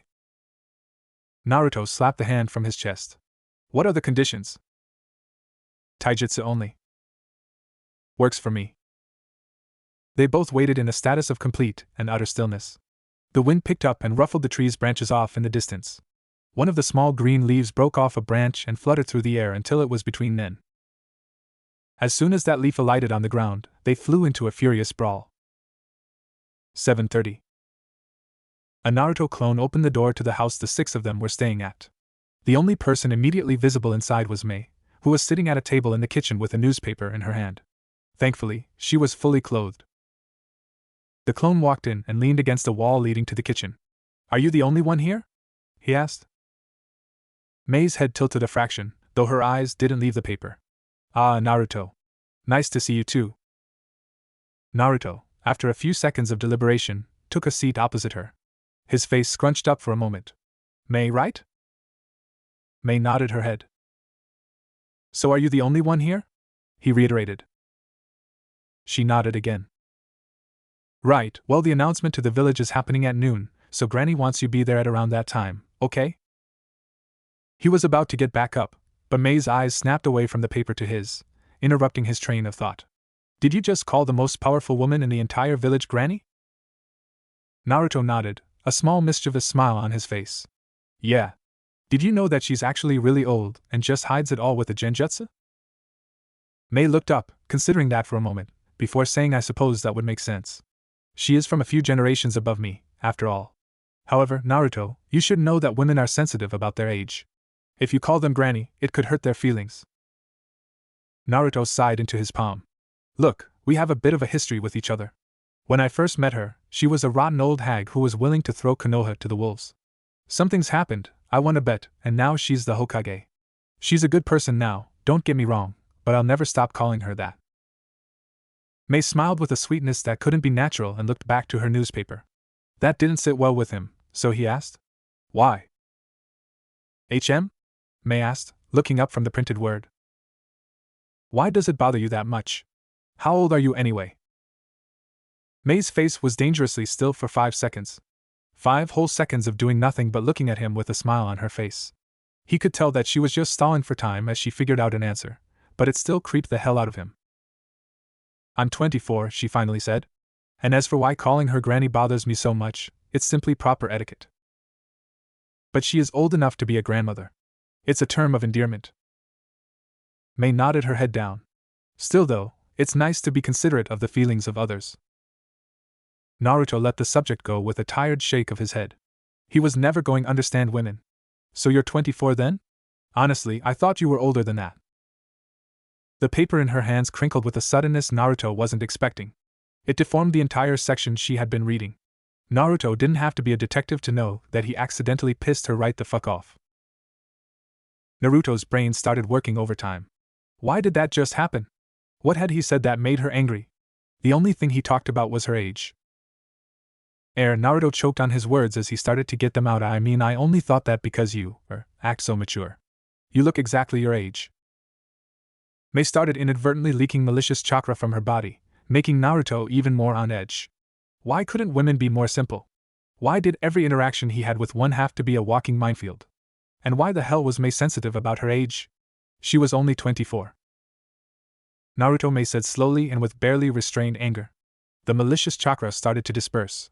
I understand you have a crush on one Sakura Haruno, correct? She asked, changing the subject. Naruto gulped audibly. Yeah, he said, looking down and grabbing the back of his head. Mei put the newspaper down serenely. She took a deep breath in and out, then looked at him with her full attention. Her smile was gone. Well, I'm sorry to say that among a few slight changes to your duties as a shinobi, there's the fact that we, the kage of our villages, have made the agreement that concubines or extraneous lovers shouldn't be allowed. Naruto held up a hand to interrupt her. Yeah, I know. Granny told me. But what other changes to my duties are there? Mei considered for a moment. Nothing of major consequence. You'll be more protected since you're the member with the lowest prestige and ability in our arrangement. Also, after the announcement here in the Leaf, the 6 of us will be going around the countries in a circle making similar announcements to the villages, ending with the Iron Country. Setting aside that bit about lowest prestige and ability, Naruto asked what village is in Iron Country? That's where the convention of minor villages is going to be held. Shibuki of Waterfall is acting as the de facto leader of the Minor Village Alliance. Naruto's eyes widened somewhat. There's a minor village alliance? It's mostly just talk, so I doubt many of the shinobi of those same villages are aware of it either. You didn't think Fu was just representative of Waterfall, did you? Well, she is, but she's also representing the villages smaller than the Big Five. Damn. Damn indeed. The Naruto clone slapped both of his knees and went to stand up. I'm done here. Announcement at noon and Naruto, May asked serenely. She had her face back on. Every time she wore it, it filled his stomach with no small amount of dread. Yeah? He asked. Don't ever talk about my age again, or I'll kill you. With not a second left to lose, the Naruto clone dispelled in a hurry.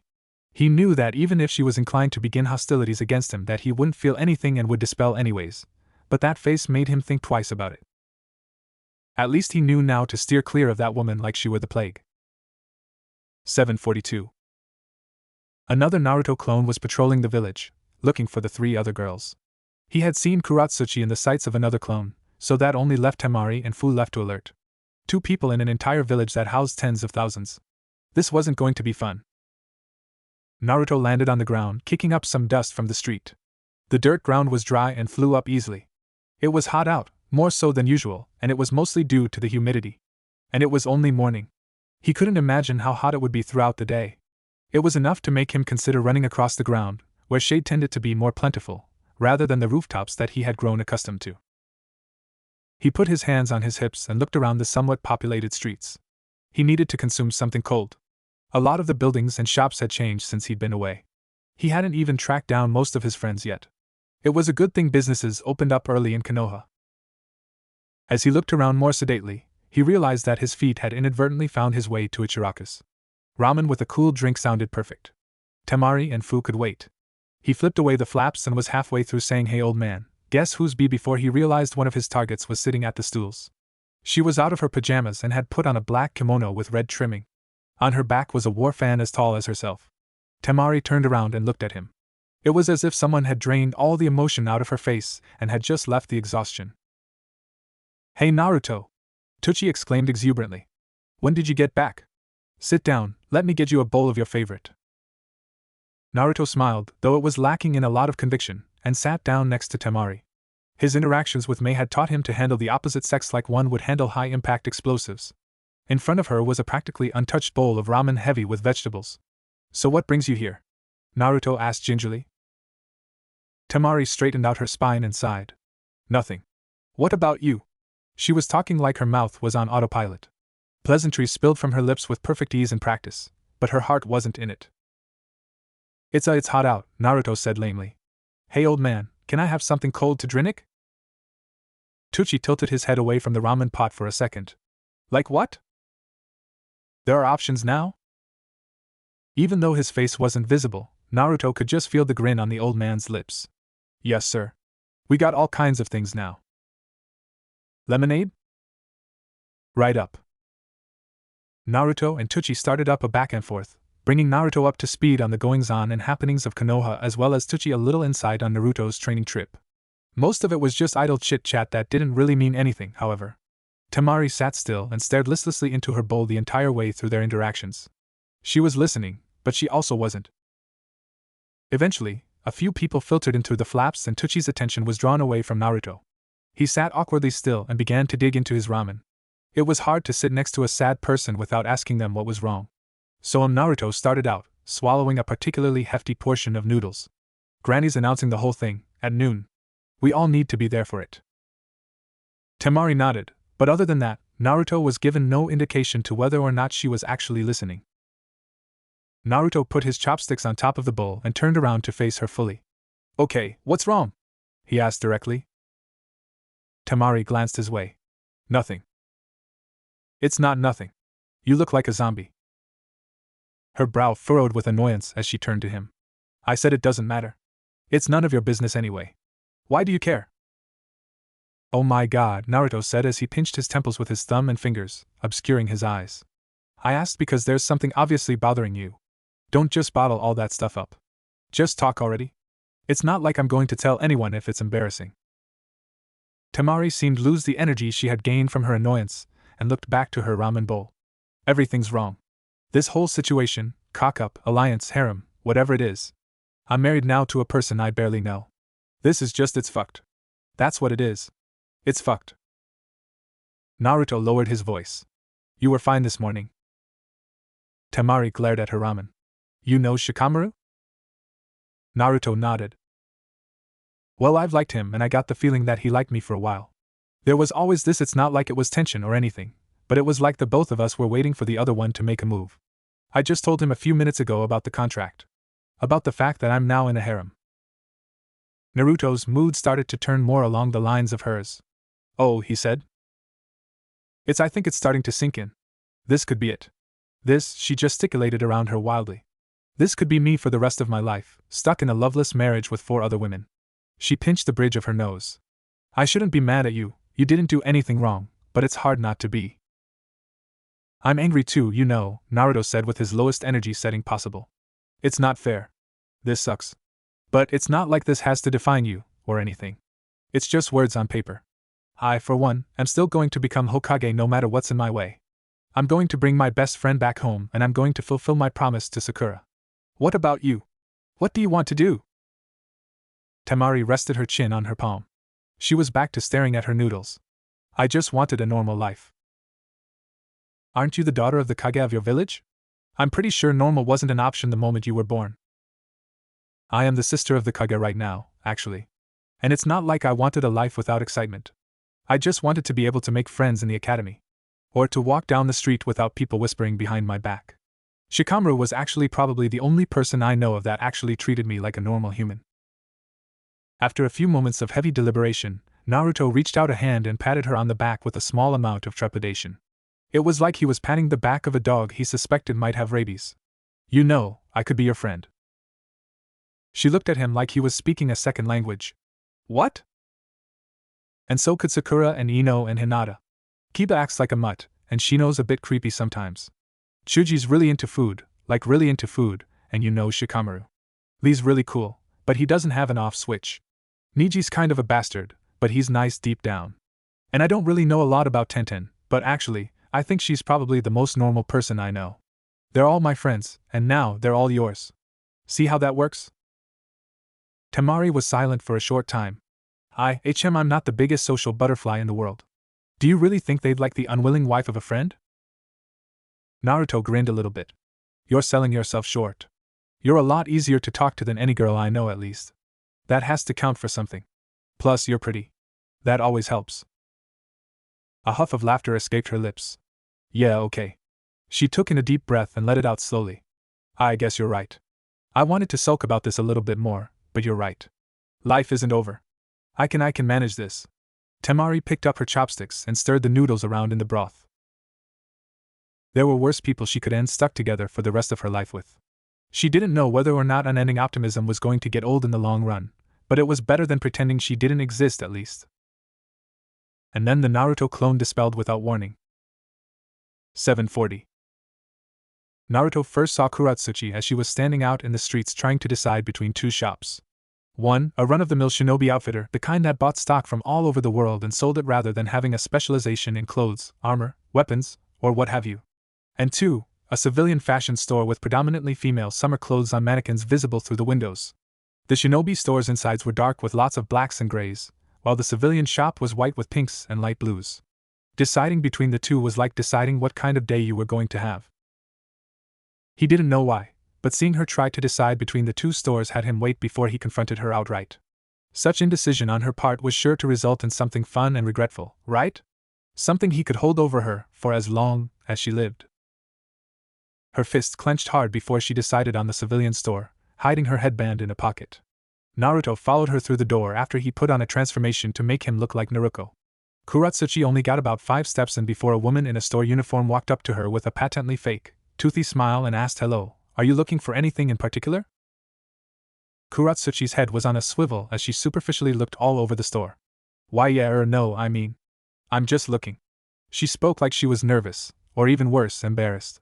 It was a far cry from the brusque girl he almost got into a shouting match only an hour or so ago. Kuratsuchi walked stiffly over to the women's section and stared at all the dresses on the mannequins. Not knowing that she was being watched, her face went through the gamut of expressions. From apprehension, to judging, to surprised, to thoughtful, to wary. She always ended up going back to a one tucked away to the side, a modest white summer dress with a simple pattern. She stood in front of it for a very long time, biting the insides of her cheek before she finally got a replica near the model and fast walked to the changing room. Oh, this was perfect. The foul-mouthed tomboy had a penchant to the more stereotypically feminine pursuits, and better yet, was ashamed about it. Naruto wasn't going to let this go. He was going to tease her relentlessly. Maybe then she would think better about bad-mouthing the prankster king of Konoha. In fact, ideas were already running through his head about how to prank her to hell and back. Naruto grabbed a random dress and followed after her, getting into the dressing room adjacent to Kuratsuchi. Kuratsuchi really put new meaning to speed. She was in there for all of 5 seconds before coming out of the room. He'd even been planning on making rustling sounds as if he were putting the dress on. Realism was what sold pranks, after all. The boy transformed as a woman poked his head out to see Kuratsuchi standing at the opposite end of the dressing room, where there was a semicircle of mirrors arranged so that she could see all angles of herself.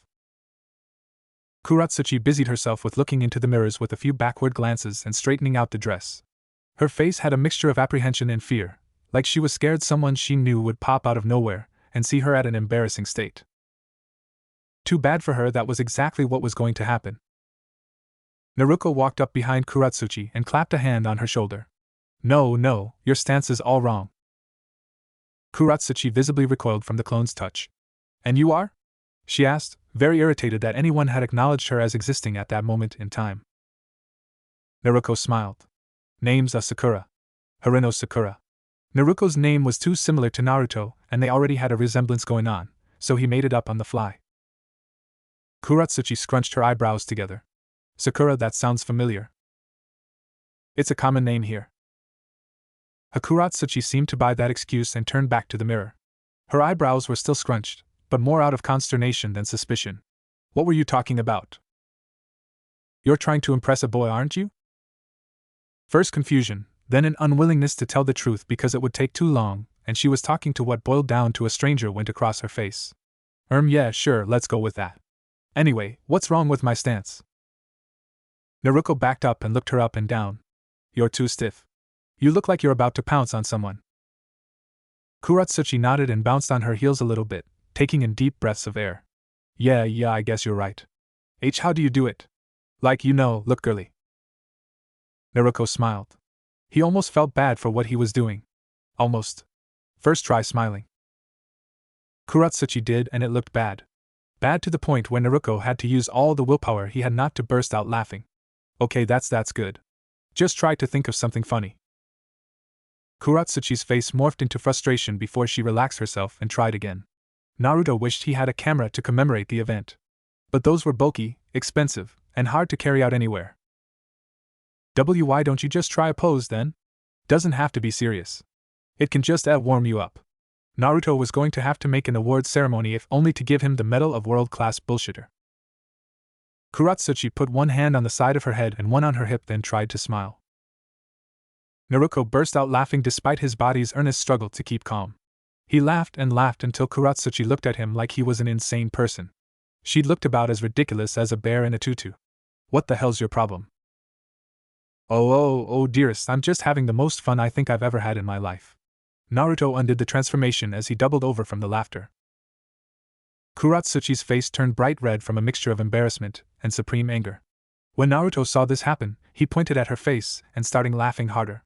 She cracked her knuckles very harshly, starting the process of ramping down Naruto's natural high. Any last words before I encase you in cement for the rest of your godforsaken life? She asked in a low voice. Naruto held up a hand. Yeah, he took in a deep breath. What? Sure, you can do whatever you want, but only after I tell you something. Speak. Granny's making the announcement at noon, so be at the Kage administration at around then. That it? Naruto shrugged with a please for the love of God, punch me in the face. Yeah, but it's not like it really matters. I'm a CL. Without Kuratsuchi having done anything, the Naruto clone dispelled mid-sentence. At first, she thought it was a deliberate move on his part to escape her wrath, but then she felt a sort of malice begin to permeate through the air. She'd felt that sort of feeling before.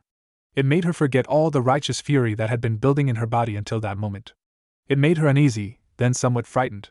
She dashed through the dressing room to see the various workers of the shop milling back and forth with frightened and worried expressions on their faces.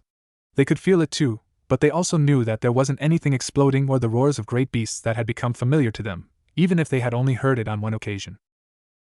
It was demonic, unrestrained chakra. Kuratsuchi began to feel real, unbridled fear. 744. The Naruto clone was, for lack of a better word, starting to feel good. He couldn't really put a finger on the whys, whens, or hows, just that when he was with Fu, he felt happier. It didn't take long for him to find Fu. In fact, it was more Fu who found him, and when they met, he decided to take her on a tour of Konoha. She was bubbly and happy and interesting and not just easy to talk to, but fun to talk to. He laughed a lot when he was with her. He couldn't remember the last time he felt so comfortable around someone. And that was only adding on to the fact that they had only been really interacting for about an hour or so. It was like she wore her heart on her sleeve. She desperately wanted to connect to people and to have fun with them. He couldn't think of another person who was as much alike as him in personality than her. Perhaps that age-old adage of opposites attract really was bogus. Because he was really starting to like her. Currently, they were resting on top of the 4th Hokage's monument head eating a boxed breakfast from a vendor. The rising sun gave them a really good view of the village. The sky was blue, there were a few clouds rolling through the sky, and the birds chirped happily in the breeze. Fu finished her food, set aside her box, and leaned back against the monument, holding her stomach in comic satisfaction. That hits the spot, she said. Naruto sat back as well and let out a loud burp. Damn straight. Fu giggled. That was a good one. Wait, let me try.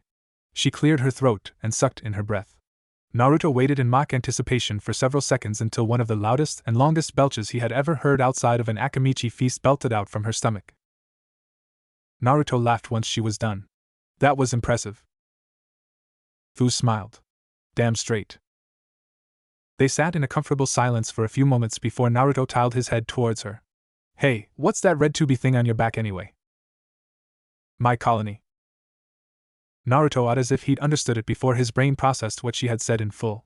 Your colony? Fu smiled smugly and put her hands behind her head. My tailed beast is the 7-tailed beetle, so I can talk to bugs. The ones I like I keep on my back. So like the aburame? A little bit. They mostly keep to one type of bug though. I can keep all types of bugs. And you can do this because of your demon? Fu hummed an affirmative. All the tailed beasts give us cool abilities. Or at least that's what I've heard. The only other Jinchuriki I've met in person are you and Yujito. Naruto cupped his chin. What's my cool ability then? Fu shrugged. I don't know. Why don't you ask? Asked who? She poked him in the belly, where he had mentioned his seal was. The guy in your gut. Naruto laughed fully and heartily, until he realized she was being serious. He wants to take over my body. Of course I'm not going to ask.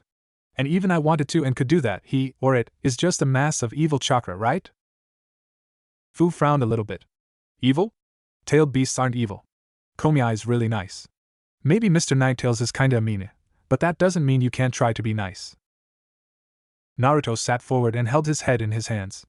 Maybe. Fu thought for a moment before a light bulb went off in her head. Hey, wanna see something else I can do?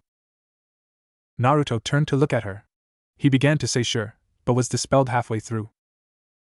Fu, for her part, was somewhat shocked by this. This shock only stuck around long enough for the feeling of malignant chakra to wash over her.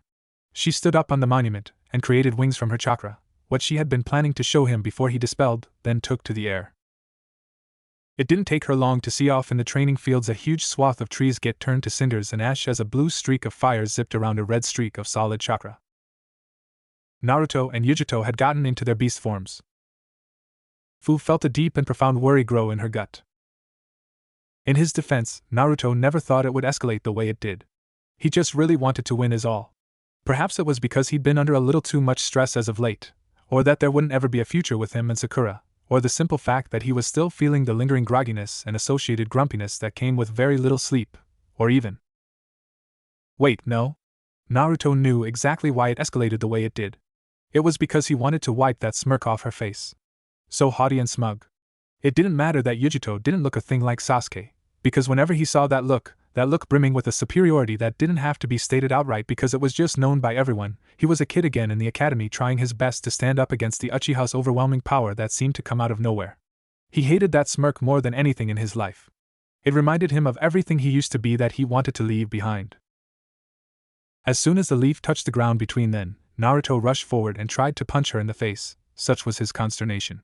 She parried the blow away, stepped forward, and planted a knee into his stomach, launching him backwards a few feet.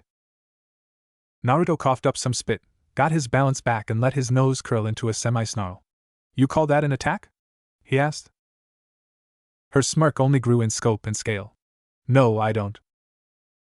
Naruto breathed out slowly and rushed right back at her again. He found that she was right to be confident in her strength at least, but not enough that he would concede defeat so easily. Whether it was because of her being a Jinchuriki to a cat beast or not, her flexibility was far and away echelons above anything or anyone he had fought before. She contorted her limbs around in ways that would break or pop out of socket to any normal person. This meant that not only did he barely touch her throughout their spar, it meant that he couldn't predict the way she moved with any regularity, and also meant that he got more strikes underneath the neck than he had been preparing for. She wasn't lying about that previous jab either. She hit hard and she hit mean. Any normal man would have seen his obvious disadvantage and conceded defeat then and there, lest they become any more bruised and battered than they already were, except Naruto knew about his strengths and weaknesses. He might get batted around like a yarn ball in any straight taijutsu fight, but he could continue to get batted around ad infinitum. He had endurance, and he had the will to never give up, even for things one might consider to be petty. Most importantly, however, he wasn't against tricking his opponents. WHPHM. Over the course of 30 seconds, Naruto had made it appear that his arms were becoming heavier and heavier, until they reached below his face, creating a faux opening that Yujito took full advantage of. Already, he was getting a feel for her fighting style. She struck at what was most painful, or what was most debilitating. An open face was like catnip to her. She couldn't resist it. Naruto crumpled and got to one knee, his smirk hidden by his downturned head and sweat-logged hair. Yujito was breathing hard as she stopped before him, one neuron blast away from sending a leg crashing down on his exposed neck. She had to remind herself that it was just a spar. He looked to be down for the count. That might teach him to be too arrogant around her. Still though, he could take a punch. If he got any better, he'd be a good workout. Better than any wooden dummy, that was for sure. "Are you oh?" Crack. Her world suddenly turned sideways and upside down. Her cheek was smarting with pain and there was blood on her tongue. Another punch rocked her world, this time to the other side, before she planted both feet on the ground and pounced away from him. They stood up, several meters apart, both worn by the battle, but only one tired from it. Yujito wiped the blood/drool that was flowing out of her lips and straightened out her back, trying her best to get oxygen back into her body. He was standing as tall and confident as ever, not perturbed by the least from the plethora of bruises forming all over his body, or the intense fight they just had. "That was dirty," she said, a full-on snarl marring her face. Naruto shrugged with a half-cocked smile.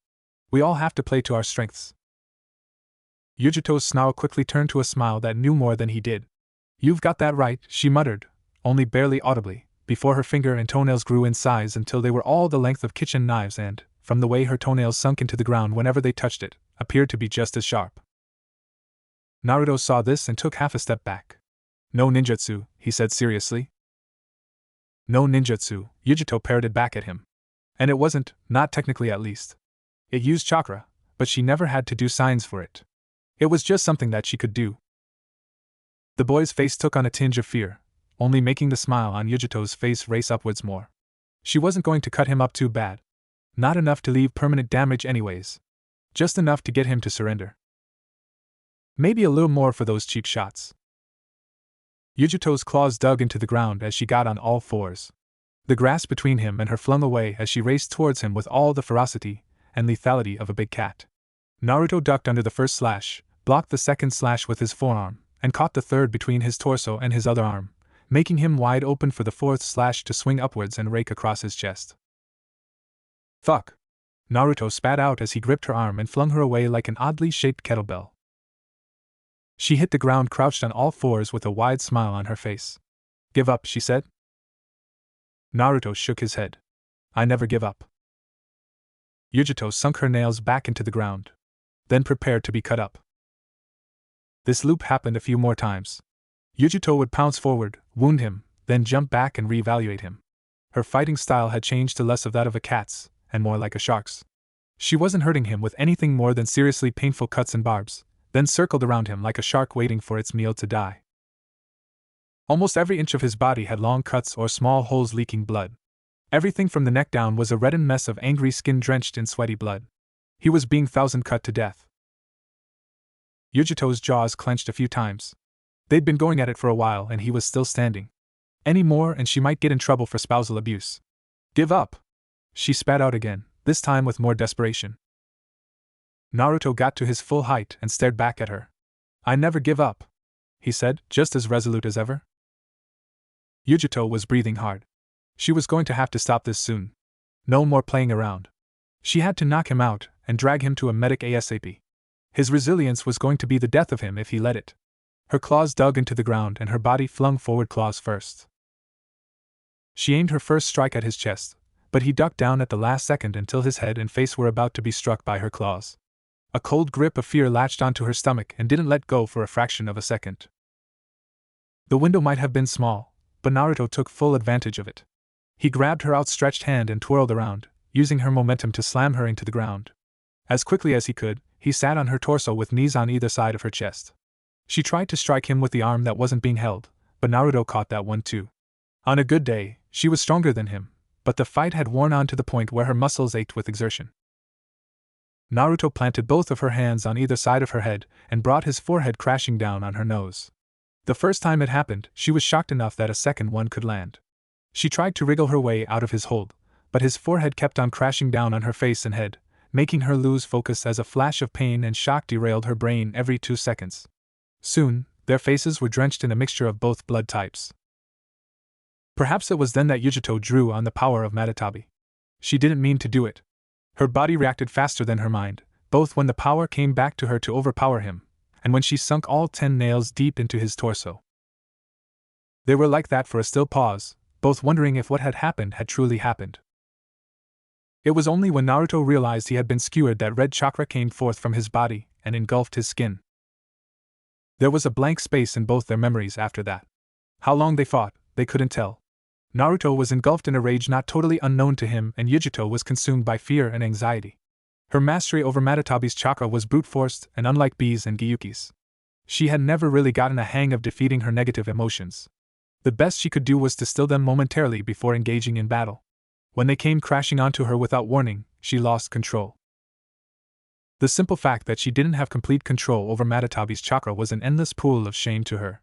Whenever she blanked, which thankfully hadn't happened in years until now, she always woke up with the fear that she had hurt or killed somebody important to her. It was the sudden and alarming realization that she couldn't move anymore that consciousness returned to her. Yujito's arms and legs were held in place by what felt like wood and her head was lolling down uselessly. Yujito. Even bringing her head up to look up at the furious face of the Reikage made her entire body light up with pain. She tried to ask what was happening, but her words turned into strangled mumbles. The kind of pain she was in wasn't the worst she had ever felt, but it was vying for a close second. Ai took it upon himself to grab her forehead so that she could look into his directly. What happened? He screamed. Yujito's eyes flickered from side to side a few times.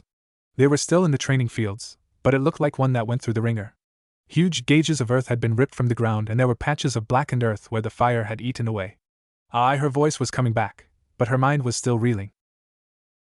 Ai backed out of the way, allowing Yujito to see her opponent strung up much the same way she was, in a tangle of branches holding his legs together and his arms to the side. His lower body was obscured by the frantic back of Tsunade, and by his side was Jiraiya, who was biting the side of his finger with a worried expression. There was a green glow emanating from somewhere in front of Tsunade, putting a light green glow to whatever pallid skin still remained. Naruto's body had entire parts of where his skin was burnt away, showing inflamed muscle underneath. Whose fault was this? Ai yelled at Yujito again. This isn't the time or the place, Jiraiya yelled back. Ai whipped around. You assured me he was stable. If it was him that hurt Yujito.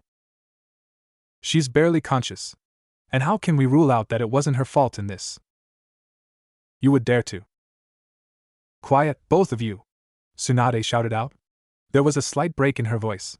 Yujito couldn't see the Hokage's face, but she could practically feel the tears falling down the woman's face. The sounds of a bug's buzzing came upon her from behind until Fu dropped from the sky between them, wings folding back into her back. Her afraid, ashen face switched between Yujito and Naruto a few times, unsure of who deserved the most worry and attention. This was bad. She fucked up big time.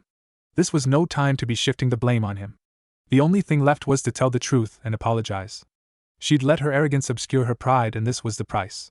She promised to try her best to get along with him, and this was the result? What was she, a toddler? Yujito coughed out whatever blockage remained in her throat and opened her mouth to speak. Everyone's eyes were on her, except for Tsunade, who was listening intently. Arekage-sama? The truth is that it was my fault. Everyone whipped around to look at Naruto, eyes cracked barely open and a pained grimace on his face. Despite the no doubt huge amount of pain he was in, Yujito could tell the grimace was fueled by shame rather than pain. Did he think it was really his fault? How much did he remember? What did you just say? AI asked dangerously. Naruto coughed again. We were sparring and I lost control. I didn't mean to. It just happened. AI pointed his attention towards Jiraiya. You told me he was under control. He is under control. This is just a freak accident is all, Jiraiya said with a mixture of fear, desperation, and self-defense. And he's not the only one who's at fault here. I was under the impression that your Jinchuriki had lost control as well. Look at her, she's barely conscious. You would attack my Jinchuriki to cover up the mistakes of your own? Hey! Fu barked out. Everyone pointed their ire at Fu, who stood proud and tall through it all. She made a ramp-down gesticulation with her arms. Let's all just calm down here. It's not easy being a Jinchuriki, you know. Sometimes you lose control even though you didn't mean to. Plus, we're all only just getting to know each other. It's better that this happened now. We know our limits. AI huffed. I know better than anyone what it's like being a Jinchuriki. My own brother is one. But you aren't, Fu said, interrupting him and pointing a finger at his chest. This isn't anybody's fault. It happens. No! Yujito coughed out, sense finally seeming to come to her. He asked me to help him control his powers. I wasn't being vigilant enough, and he lost control. It was my fault, not his. Jiraiya whistled appreciatively. Hear that? AI's eyes narrowed. And the boy saying it was a spar? It was a spar, Naruto said quickly, eyes darting between Yujito and AI a few times. That's how she was teaching me. I accidentally hurt her pretty bad, so she didn't have a choice but to use her powers too. Jiraiya crossed his arms over his chest and looked at the ground, sighing. It's not like there's any real damage here. Nobody got hurt. I got hurt, Naruto said weakly. Quiet boy, Jiraiya hissed out. Anyways, like I was saying, nobody got hurt. Collateral damage was minimal. Why don't we just file this away as a training mishap? AI looked between the two restrained Jinchuriki a few times before huffing and walking off without saying a word before vanishing in a flash of lightning. Tsunade let a sigh of relief puff through her lips. Naruto's skin was rapidly healing to the point where it was almost like he'd never been hurt before in his life, but his eyes were fluttering close, betraying a deep exhaustion he was only barely staving off. There was a tense few seconds of silence before Jiraiya clapped his hands and said, Okay Tenzo, you can stop now. Yujito lurched and fell to her feet, now unrestrained by the bondage that held her. She rubbed her raw wrists without daring to look at how Naruto was doing. A man wearing an ANBU mask she guessed was Tenzo walked towards Tsunade, who dismissed him with a wave of her hand. Tsunade stood up straight with one of Naruto's arms draped around her shoulders and turned to Yujito. Her face was that of the austere, composed, and headstrong Hokage, but it was threatening to give way to a plethora of emotions. Thank you, Tsunade said quietly. Her tone was betraying her face. I know it was hard to lie to your commander. If he found out Naruto was prone to losing control to the Kyuubi, he would have demanded a better deal. It would have set our negotiations back to square one. Yujito was wobbly on her feet, but she could hold herself up just fine. Strength was returning to her rapidly thanks to Matatabi. She couldn't raise her head to look at Tsunade. The shame was too great. No, I really did lose control there. I shouldn't be. I really am to blame. Fu shook her head. I doubt that's true. If you were telling the truth, then the blame is shared. Yujito raised her hand to protest more, but it fell down quickly. If the lie was believed and effective, then it didn't need to be nullified for the truth. Especially when the details were inconsequential. Yujito also had a sneaking feeling that everything would be worse off if she decided to tell the whole truth. She decided instead to walk forward and take Naruto's full weight on her body, grunting a little from the exertion. "Are you okay to do that?" Tsunade asked warily. "Yeah," Yujito said, nodding quickly. Her pupils turned to slits as her body started drawing on more of Matatabi's chakra. She stood up straight and held him tightly to her side. His feet were practically dragging on the ground. "Don't worry. I'll take him to the house." Tsunade looked at the two of them warily. Naruto was of the resilient sort. Now that his injuries were healed, he mostly needed some R&R. "Just make sure he's awake and at the Kage Tower by at least noon," Tsunade warned. "Let him sleep until then." Yujito nodded and set off to the house at a somewhat slow walk. Fu got into a hover and followed them. "I could carry him back. It'd be faster," she said enticingly. Yujito shook her head. "No. I have to do this." Fu thought about arguing her point more, but Yujito didn't even have to look at her to let it be known that she was going to be stubborn on this one. After biting her cheek for a few seconds, Fu flew off to help spread the word to all the panicked people that nothing was wrong. It was a conditioned response to do it back at Waterfall whenever she accidentally succumbed to her emotions within a certain distance of the village. Once they were alone, Yujito shifted Naruto onto her back, where his body lost all of its tension. His head lolled onto her shoulder, unable to be kept up with his neck anymore. He might have been heavy, but she was strong. My, what a display. Yujito hung her head down even further. Her cheeks burned with the combined embarrassment and shame. "I know," she thought back. "I really screwed the pooch this time, didn't I?" She had an unsubstantiated mental image of Matatabi playing around with a large ball of yarn while she talked. She always had this tone about her, as if she doing something that didn't take many mental faculties while she spoke. "Oh, I don't know. That Fu girl was right for the most part. The blame is shared. And it rests mostly on my shoulders." Yujito thought back. Naruto shifted his head on her shoulder blades into a more comfortable position. No pun intended. "You're too hard on yourself, kitten. Maybe your pride is part of the blame in this, but that boy should have known better than to stick out a fight he couldn't win just to prove a point. Especially considering the both of your conditions, i.e. Kurama and I." "That doesn't change anything," Yujito replied. "I was the more mature one." "Huh?" Naruto asked blearily from her back. "Oh shit, did she say that out loud?" Just go back to sleep," she said hurriedly. Naruto let out a pained moan. "I was never asleep. Can't walk on my own is all. Wouldn't let you carry me otherwise." "Oh, just ask him what he thinks then. If it really was your fault, he could have thrown you under the bus, but he didn't." "I can't do that." "Yes, you can." "No, I can't. I almost killed him not 5 minutes ago." "Are you going to let your social awkwardness dictate your life?" "I am not socially awkward." Naruto jostled on her shoulder from the sudden outburst. "What?" he asked. Yujito nearly tripped on a loose stone. The grass was turning into a dirt road. She was making pretty good time on her way to the house. "I was talking to Mata," Yujito said lamely. "What, is that like your imaginary friend?" The tips of her ears were burning from the assumed embarrassment. "No, she's the Two Tails. Sometimes I switch from mentally speaking to her to physically talking. That's it." Naruto grunted an affirmation, then settled back into her shoulder. After 5 minutes of plodding down the street with indecision clawing at her mind, Yujito finally built up the courage to ask, "Why did you cover for me?" "Huh?" Naruto grunted. Yujito gulped hard. "I was the first one to lose control. Then if you weren't a Jinchuriki, you would have died. That was my fault, but you took the blame. Why did you do that?" It appeared as though Naruto still had the energy to let loose a deep sigh into her shoulder if nothing else. "I was being, and it was just supposed to be a spar, but I took it way too far. It was my fault you did that." His tone was clipped and resigned. His jubilance was gone from more than just a lack of energy. He didn't feel good about what he did either. Yujito shook her head. "No, it wasn't. I'm not supposed to lose control.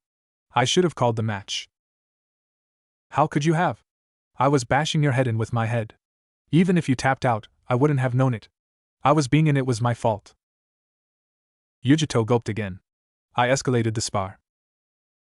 "So did I." The street began to turn to a semi-paved road. people starting popping up on the road, and each and every one of them stopped to stare at them. She was used to the looks and the whispers of subtle disapproval, but these took it up a notch. It was probably a confluence of factors that made them stop and stare, but the harshness of the glares made her realize that his life probably was too peachy either. "I'm sorry," Yujito said after a few more minutes of walking. "Huh? For what?" I was acting, like a child. You have it hard too. I shouldn't have goaded you." Naruto sighed again. "It's fine. I was being a pill too. And also for threatening you last night." If Naruto had the energy to raise his eyebrows, they'd hitting his hairline. This new meek Yujito was more than a surprise. And Yujito started. She'd been wanting to ask this question, but her mind kept blocking he from doing so. "How did you know I'd lock up if I tried to hit you in the face?" If Naruto could have shrugged indifferently, he would have. "I didn't. You were pretty keen on hitting below the head, so I just assumed you didn't want anyone to know how much I got the shit kicked out of me.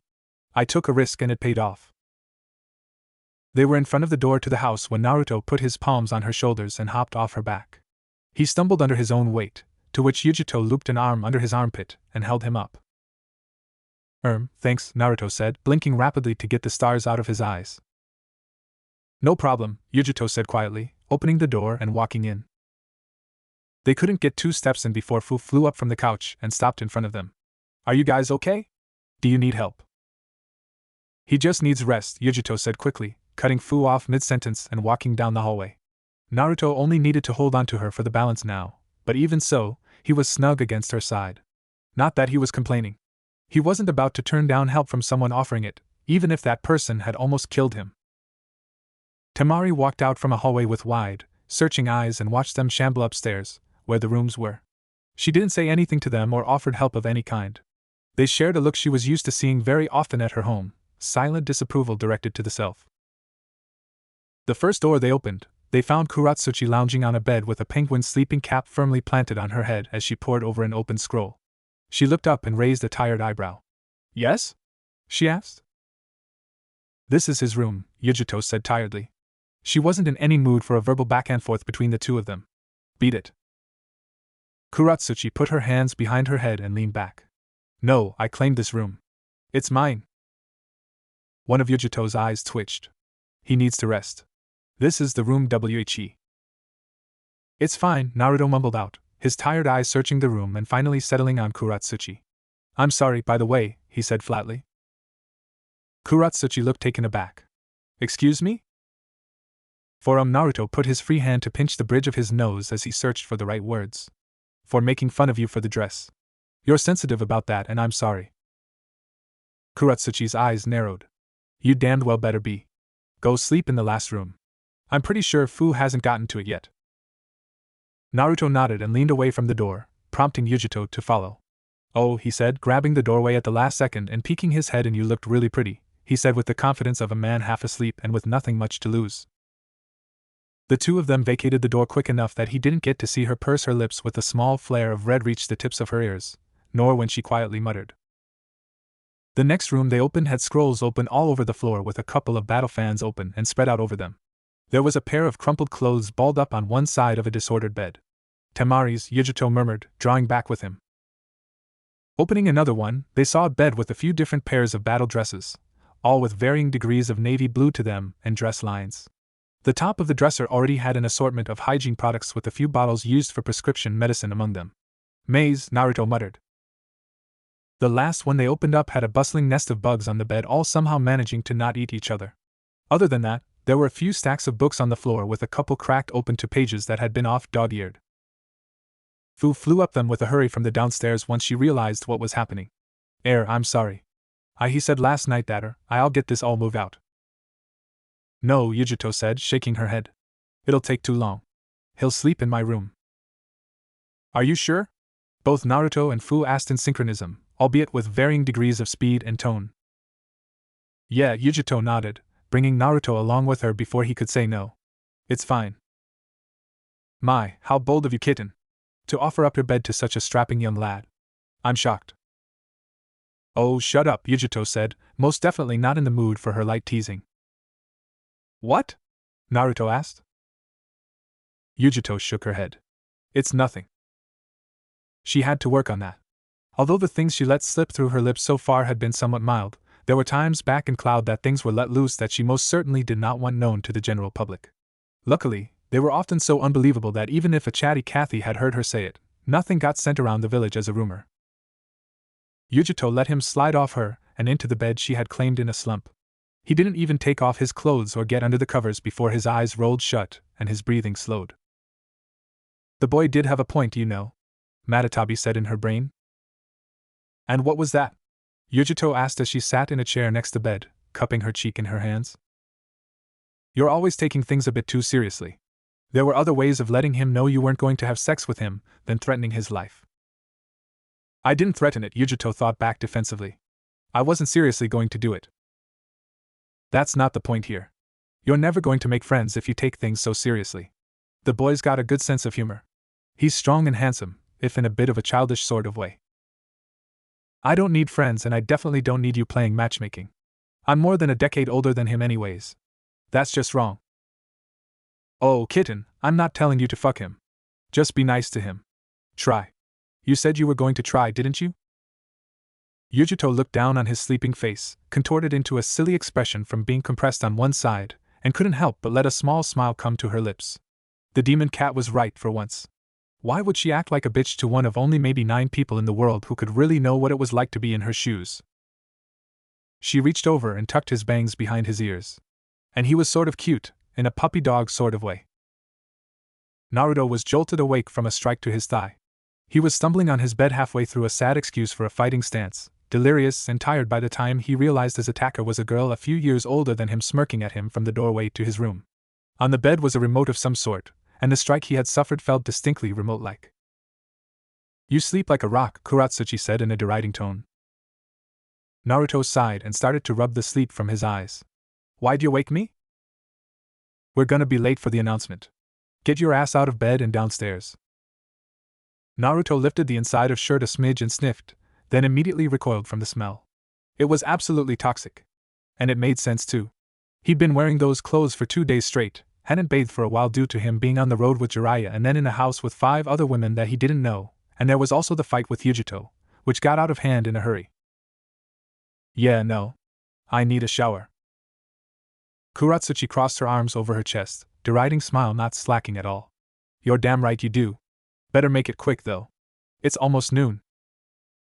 Naruto got up and stretched out his sore muscles once Kuratsuchi was out of his sight. Wait a minute, he thought suddenly, going stiff mid-pose. Who put my shirt back on for me?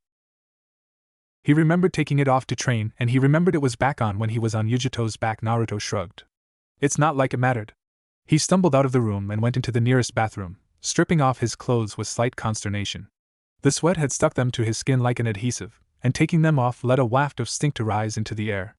Without wasting another second, Naruto hopped into the shower and turned the nearest knob he could see, then let out a somewhat waifish scream as boiling hot water immediately pelted his body from above. That wasn't how the shower worked back at his apartment. Naruto started turning knobs whichever which way made the boiling stop. He successfully made side jets spring to life, started and stopped the bath nozzle, and tinted the water with the refreshingly nose-clogging scents of lavender. What the hell is wrong with this shower? Naruto ground out, taking a few moments to get the water levels to his liking, or more accurately to where he could put up with them. And if that meant showering himself off with the lukewarm water from side jets while cloaked in the choking scent of flowers, so be it. He grabbed the nearest bottle with the word soap on its label and rubbed its contents on his body, basking in the glory that was the feeling of odor being washed down the drain. Ever since being on the road with Jiraiya, he couldn't help but obtain a newfound appreciation for being clean, especially when he had to deal with old man stink for months on end. Though that didn't mean he wanted to be in that clusterfuck of a shower for a second longer than he had to. He stepped out as soon as he felt he was clean enough and nearly stumbled on the ground. Although a lot the aches and pains from his training session had vanished and he was less tired, there were still a lot of things that kept his physicality from being 100%. That, added with being in a boiling shower for too long, had left him woozy and unable to stand on his own. He grabbed onto the sink counter and held himself up as he stared into the mirror. Somehow, it hadn't fogged up, letting him see his face clearly. It was in that moment, while staring at his own face, logged down with water, and almost blacking out, that things finally started to click in place, for better or for worse. He was going to have to accept the reality he was in. He was going to have to accept that he was going to be living with Kuratsuchi and the rest of them. He wasn't going to find love. If he had any kids, they'd be kids from women he didn't even know. His freedom was restricted. He didn't even know how he was going to live his life from now on. It was probably going to change a lot, but how? Was he even to take missions anymore? Was he just a tool used to advance peace throughout the nations? He didn't know how he felt about those things. All those swirling negative emotions filled his brain as his body acclimated to the cold air. He didn't want to accept them. It was really hard for him to. But he had to, nonetheless. Just as the grips of cold reality were sinking into his heart, the door opened with a suddenness that jolted him out of his mind space. Kuratsuchi, squinting, her eyes closed with an annoyed expression on her face, said, "When are you?" before mumbling off as her eyes were attracted downwards, where they stayed for several seconds. Naruto, having never been peeped on before, went deer in the headlights at this newfound situation for a few seconds before realizing the girl was straight up staring at his, let's call it, delicate fifth appendage. He grabbed a towel to cover himself with one hand and grabbed the nearest soap bottle with another one, flinging it at her head on reflex. It clocked her in the forehead and she stumbled out, accidentally closing the door behind her with a comically exaggerated grunt. Naruto dried himself off as well as he could and fastened the towel around his waist. He grabbed his head and shook it a few times. It wasn't the time to be getting down in the dumps. One step at a time. One day at a time. Just because his life was the way it was, didn't mean he couldn't have fun with it. And it just so happened that he now had another thing he could tease the slightly older girl with. He opened the door with a shit-eating grin on his face. Kuratsuchi was still rubbing her forehead with a wince when he said, "Wow, didn't know the princess from Rock was a pervert. Now I know to time out my showers when you're not around." She growled, an embarrassed blush staining her cheeks. "I tried knocking and you didn't answer. What, were you having an existential crisis in there?" Naruto's eyebrows furrowed. "What's an existential crisis?" Kuratsuchi huffed and picked herself up without managing to look him in the eye. "It's never mind. Let's just get moving, alright?" she said quickly. Naruto shook his head. This was going to be too much fun. "No way. Not until you apologize," he said, crossing his arms over his chest and turning his chin away from her. It was Kuratsuchi's turn to look surprised. "What did I do?" she asked incredulously. "What did you? Well, isn't it obvious?" Naruto asked with an outlandish flourish. "No. It's not." Naruto leaned over and got a little bit too much in her comfort bubble, while staring her straight in the eyes. "You stared." The blush that had abated somewhat over the seconds returned full force. "No, I didn't," she almost shouted. Naruto nodded knowingly. "Oh, yes, you did. And I'm not moving from this spot until you apologize." Her lips pressed themselves into a thin line just as fire erupted in her eyes. "I am not apologizing because I did not stare at your tiny little prick." Naruto leaned back and shrugged his shoulders. "Okay, if you don't want to apologize, that's fine." If Kuratsuchi was surprised he let it go that quickly, she didn't let it show. Her breathing began to get under control and she tried to say, "Well then, if that's it." "Unless," Naruto said, interrupting her. "That is, you want me to tell everyone that you peeked on me while I was naked, like a fucking pervert." Her mouth curled up in a snarl at the flip of a dime. "No one will believe you." "So you admit it?" Naruto said, pointing at her. "I admit nothing," Kuratsuchi all but screamed, her face starting to take a tinge of bluish purple. She looked like she was about to explode. And that wasn't a hyperbolic statement either. Naruto turned away, hand cupping his chin as he began to walk down the corridor. "Oh, I wonder how your dear old grandpa's going to react when I tell him you were raping me with your eyes while I was having an existential crisis. I can just feel the grandfatherly disappointment now." Putting aside the fact that he was using the term existential crisis without even knowing what it meant, Kuratsuchi's eyes widened and her skin blanched, turning the red blush into a sickly pink. "No! Don't do that!" Naruto froze and swiveled around, smirk threatening to split his face in two. "You know, it would be pretty outlandish of a guy to accuse a girl of peeking on him. But you're scared of your grandpa knowing that you did for some reason. Are you actually a pervert? Is peeking on men something you actually do?" The blush took over the blanch again. Her brain was starting to short-circuit. I was you're not I'm framed. I was framed. That's all." Naruto scratched his head in confusion as the gibberish the girl was spewing. After a few deep breaths to recollect herself, she crossed her arms over her chest and, looking away, said, "I'm sorry, okay?" "Oh, this was just too good. Sorry for what, T?" Naruto asked, dragging the last word out. Her lips pressed themselves together into a thin line again. She started to murmur something out, But Naruto cupped a hand to his ear and said, "I'm sorry, what was that again? Couldn't hear you." "I'm sorry I stared at your," she shouted out in a burst, eyes pressed together. "Now get some fucking clothes on, you voyeur. We're out in 5. Maybe hanging out with Kuratsuchi wasn't going to be so bad after all. Making her mad was just too easy and too much fun. Naruto gave her a salute and continued walking down the hall. "I'd hate to annoy the princess." "And stop calling me princess." Naruto put a hand on his forehead to block out the sun as he stepped out the door and onto the street. Was it still the same day that he got into a fight with Yujito? Didn't feel like it. Apparently Kuratsuchi didn't take too kindly to his dawdling in front of the door and shoved him forward down the steps with the heel of her foot. Naruto sort of expected something along those lines, so he managed to catch and right himself rather quickly. The best thing about it was that it gave him an excuse to launch a quip at her. Whoa, princess. You're testy today. What's got your goat?" Kuratsuchi, for her part, looked absolutely murderous. "Walk, bastard. And don't call me that." Naruto dusted off the non-existent dust from his pants and jacket and looked back at her. "Sorry, ma'am, your royalty, your highness, but the name stuck. You're princess for now on." Kuratsuchi almost stomped down the steps. "Then think of another one," she ground out. Naruto shrugged. "How about penis snatcher? Sniper? Phallic lock-on?" Kuratsuchi let her disgust show quite clearly through her face. "Do you even know what phallic means, shit for brains?" Naruto nodded. "Yeah, it means." Kuratsuchi huffed and took the lead. "How the hell are you still alive? With the amount of people you've no doubt infuriated, you must be either made of lead or rubber to have made it through life so far." Naruto put both hands behind his head and walked forward with a kick in his step. "Nope. Just gumption and stick-to-itiveness. And I'm more a pranker than an infuriator, you know. You just make too fun that I can't resist." Oh joy. Looking down the streets at the people milling about their day, Naruto realized that there wasn't any sort of hurry in their step to get anywhere. He thought that with the hurry he was awoken with, that they were already late for the announcement. "What time is it anyway?" he asked. "We left at 11:30, Kuratsuchi said in a deadpan. Naruto patted his decidedly empty belly. He hadn't had a substantial breakfast. "Have ya eaten yet?" Kuratsuchi slowed her walking so she could tilt her head and look at him with a single, wary eye. "No." "Ya hungry?" Yeah, I guess." "Daya wanna get something to eat?" Kuratsuchi looked towards where the Kage administration was. "We're going to make them wait if we do that." Naruto shrugged. "So what? The announcement's at noon, and even if we are late a little bit, they'll just stall the speech a bit with some bullshit. Pervy Sage is probably going to do it, too. He's really good at stalling for time." "What if we have lines to say?" We're not going to have lines to say.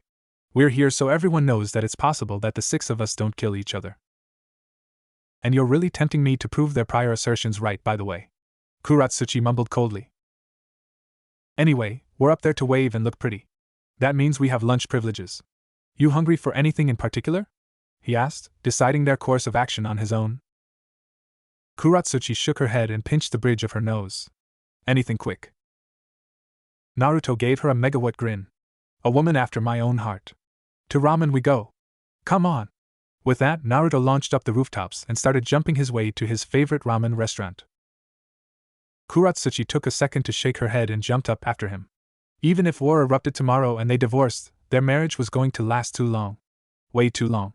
She had to admit that being treated with a mocking hostility was refreshing compared to how people usually interacted with her back at her home, but it was the sort of thing that she only really wanted to experience once. Sure, eating exotic foods is nice when you've been fed only oatmeal your whole life, but when you start puking your guts out, you come to understand that things are exotic for a reason. It only took a few minutes to get to Naruto's favorite restaurant, a small ramen stand nestled into a nondescript street.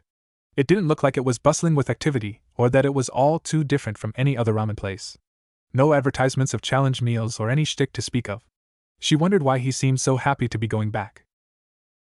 She found out almost immediately when he opened the flaps and was greeted by the staff like he'd been raised by them. Banter flew back and forth almost immediately with smiles and faux consternation abound. It took her a while to realize that the slight changes in the way he acted was his real self, him around the people he was comfortable with. Sitting next to him made her feel like a person who was witnessing something she didn't have a right to. Like a stranger invited to a party with only close friends who have known each other since childhood. For a few seconds, she felt no small amount of jealousy to the amount of ease and comfort with which they regarded each other. And then she remembered him mocking her for wearing a dress and threatening to tell her grandpa that she peeked on him. Any sort of deep thoughts about the nature of his character was put on the side burner for the sake of rekindling her already intense dislike for him. And you know, the old man said with his back turned to the duo as he scooped out noodles from a pot, that girl from Sand, the one that was down in the dumps, ended up taking the bill. You should thank her when you have the chance. Oh ho ho ho, I said with an impish eyebrow wiggle. And who was that girl anyway? Am I going to have to worry about more blonde-haired brats running around, making a mess of the village? Naruto laughed nervously and rubbed the back of his neck. Kuratsuchi couldn't be sure in the sparse lighting, but she could swear she saw a light blush pop up on his cheeks. He either had a thing for Temari, which was unlikely, or the ribbing that the young woman was giving him had started to become normalized, and he was just reacting the way he did when he was a kid.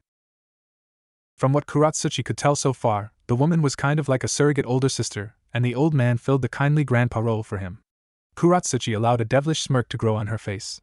If she wasn't going to capitalize on this moment, then who would?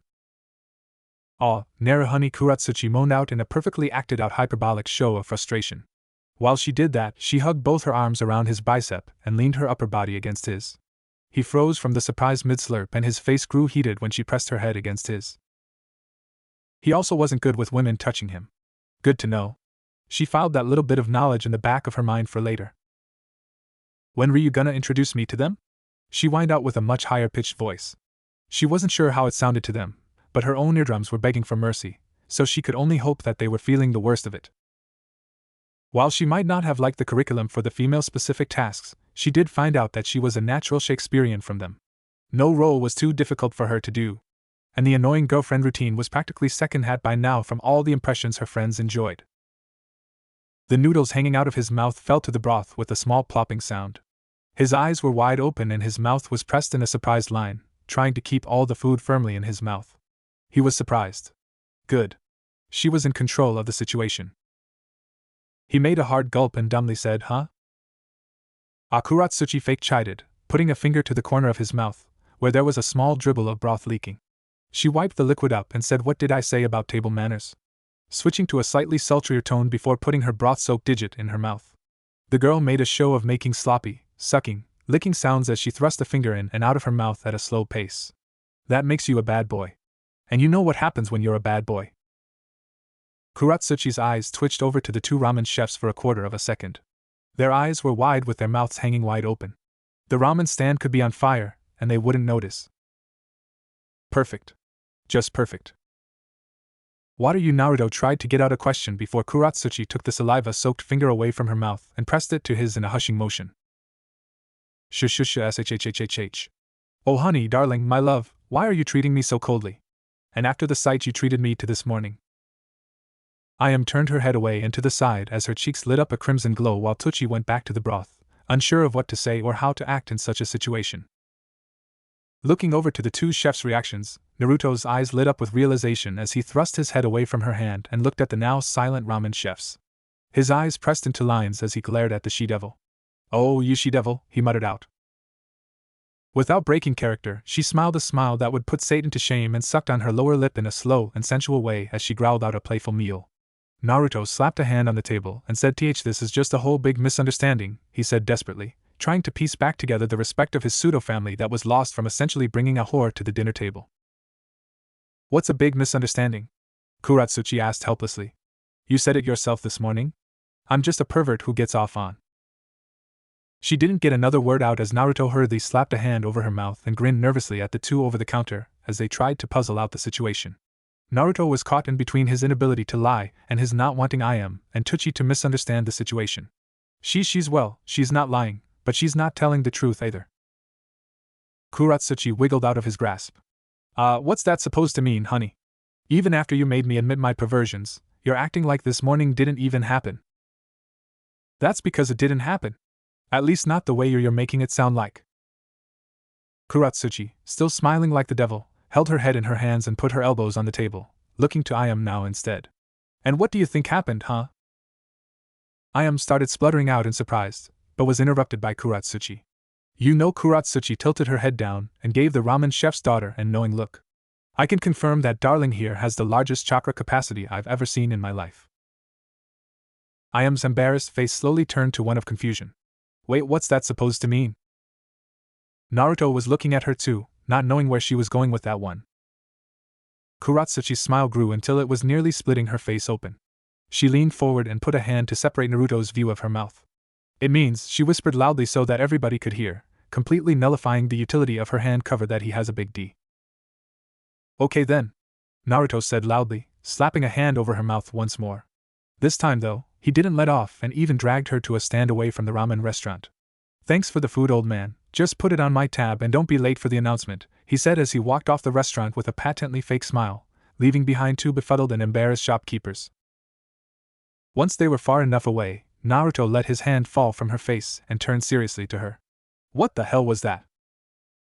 Her smile had abated somewhat, but the evil was still there. You want to play games, okay? Just don't cry when the tables are turned. Naruto raised a finger and looked like he was about to wax indignant before his digit lost its rigidity, and his back fell forward. His face was a mixture of frustration and annoyance. He spat out a curse and straightened out his back. Okay, fair enough. I was okay with letting this stay as a one-off, but if you want to play, then we're going to play. Now, where do you want to go now? His eyes were squinting and the smile on his face was a challenge just waiting to be claimed. Kuratsuchi smiled back. You're gonna help me pick out an outfit for the announcement. One of his eyebrows rose. Do we have enough time? She nodded. For what I'm planning, yes. Naruto's eye twitched something fierce. In front of him, in the store he had made fun of Kuratsuchi just that morning through a clone, were 5 or so women with their eyes wide open as they looked at something they couldn't believe. To be fair to his situation, he had known from the first sentence out of Kuratsuchi's mouth what her plan was. He had contented himself with the conviction that he could deftly get out of her machinations and put her in the center of embarrassment instead.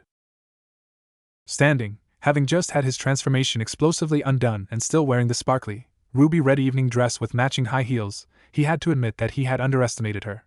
Not only had she nullified the cloth-shredding seal he always had on hand, which would have rendered her half-naked in front of the patrons, but she had also maneuvered him in front of other shoppers before applying a genjutsu counter on his female transformation, leaving him cross-dressing in front of the women. When he changed clothes to that of a woman while he was Naruto, he had been planning on using it as a way to sneak the cloth-shredding seal into the she-devil's clothes without her noticing. She noticed. She counteracted it. Then she counterattacked his counterattack. He quickly shuffled his way to the changing room, unable to speak to the women, much less look them in the eye, and stripped out of the evening dress like his life depended on it as soon as he was in a booth. It was only then that he realized that someone had taken his clothes. And so, he was standing in the box, in his underwear, with nothing left to put on. It was her again. The sound of barely constrained giggling was his only warning before the evening dress too was grabbed off the floor. He stood in that small changing room for all of 5 seconds, mind racing with all the things he could do to get out of that situation with his pride still intact, and came up blank. Hey, princess? He asked feebly. Yeah? She asked, barely able to keep herself from full belly laughing. If I admit defeat here, will you give me back my clothes? He heard her pace back and forth a few times, mulling over his proposal. I don't know, that offer isn't really enticing, you know. What if I complimented you every day for the rest of your life? She stopped pacing. Oh? Give me a taste and I'll see for myself if it's worth the trouble. Naruto had to bite the inside of his cheek from frowning too hard. It would have impeded his speech otherwise. You are a goddess and human incarnate. I don't know, sounds a bit suck-uppy. You are the most beautiful woman alive. Any man would be lucky to have you, Naruto said in complete monotone. You're going to have to be a bit more enthused than that. Naruto ground his teeth together. You are the wisest, smartest, strongest, most benevolent woman, no, human being alive. I am lucky to be in your presence. I would prostrate myself before you, but I have no room. If I could, I would start a religion in your honor. She chuckled a bit from outside the changing room. Here's the thing, I can tell you don't really mean any of that stuff. Naruto practically snarled and opened the door with a suddenness Kuratsuchi was not expecting. He, while still only wearing his boxer shorts, walked up to her so fast that she started backpedaling on instinct until she couldn't anymore. She ended up with her back pressed against the wall, and her arms full of the clothes Naruto had been wearing. He was close, almost dangerously so. A sudden jerk from either of them and they'd be touching in a most intimate way. For a few seconds he did nothing but stare into her eyes, face stern, but not overly frustrated or angry. He leaned in even closer, the breath coming from his nose tickling her lips. She gulped hard and could feel sweat begin to percolate on her brow. Was this really happening? Did she push him too far?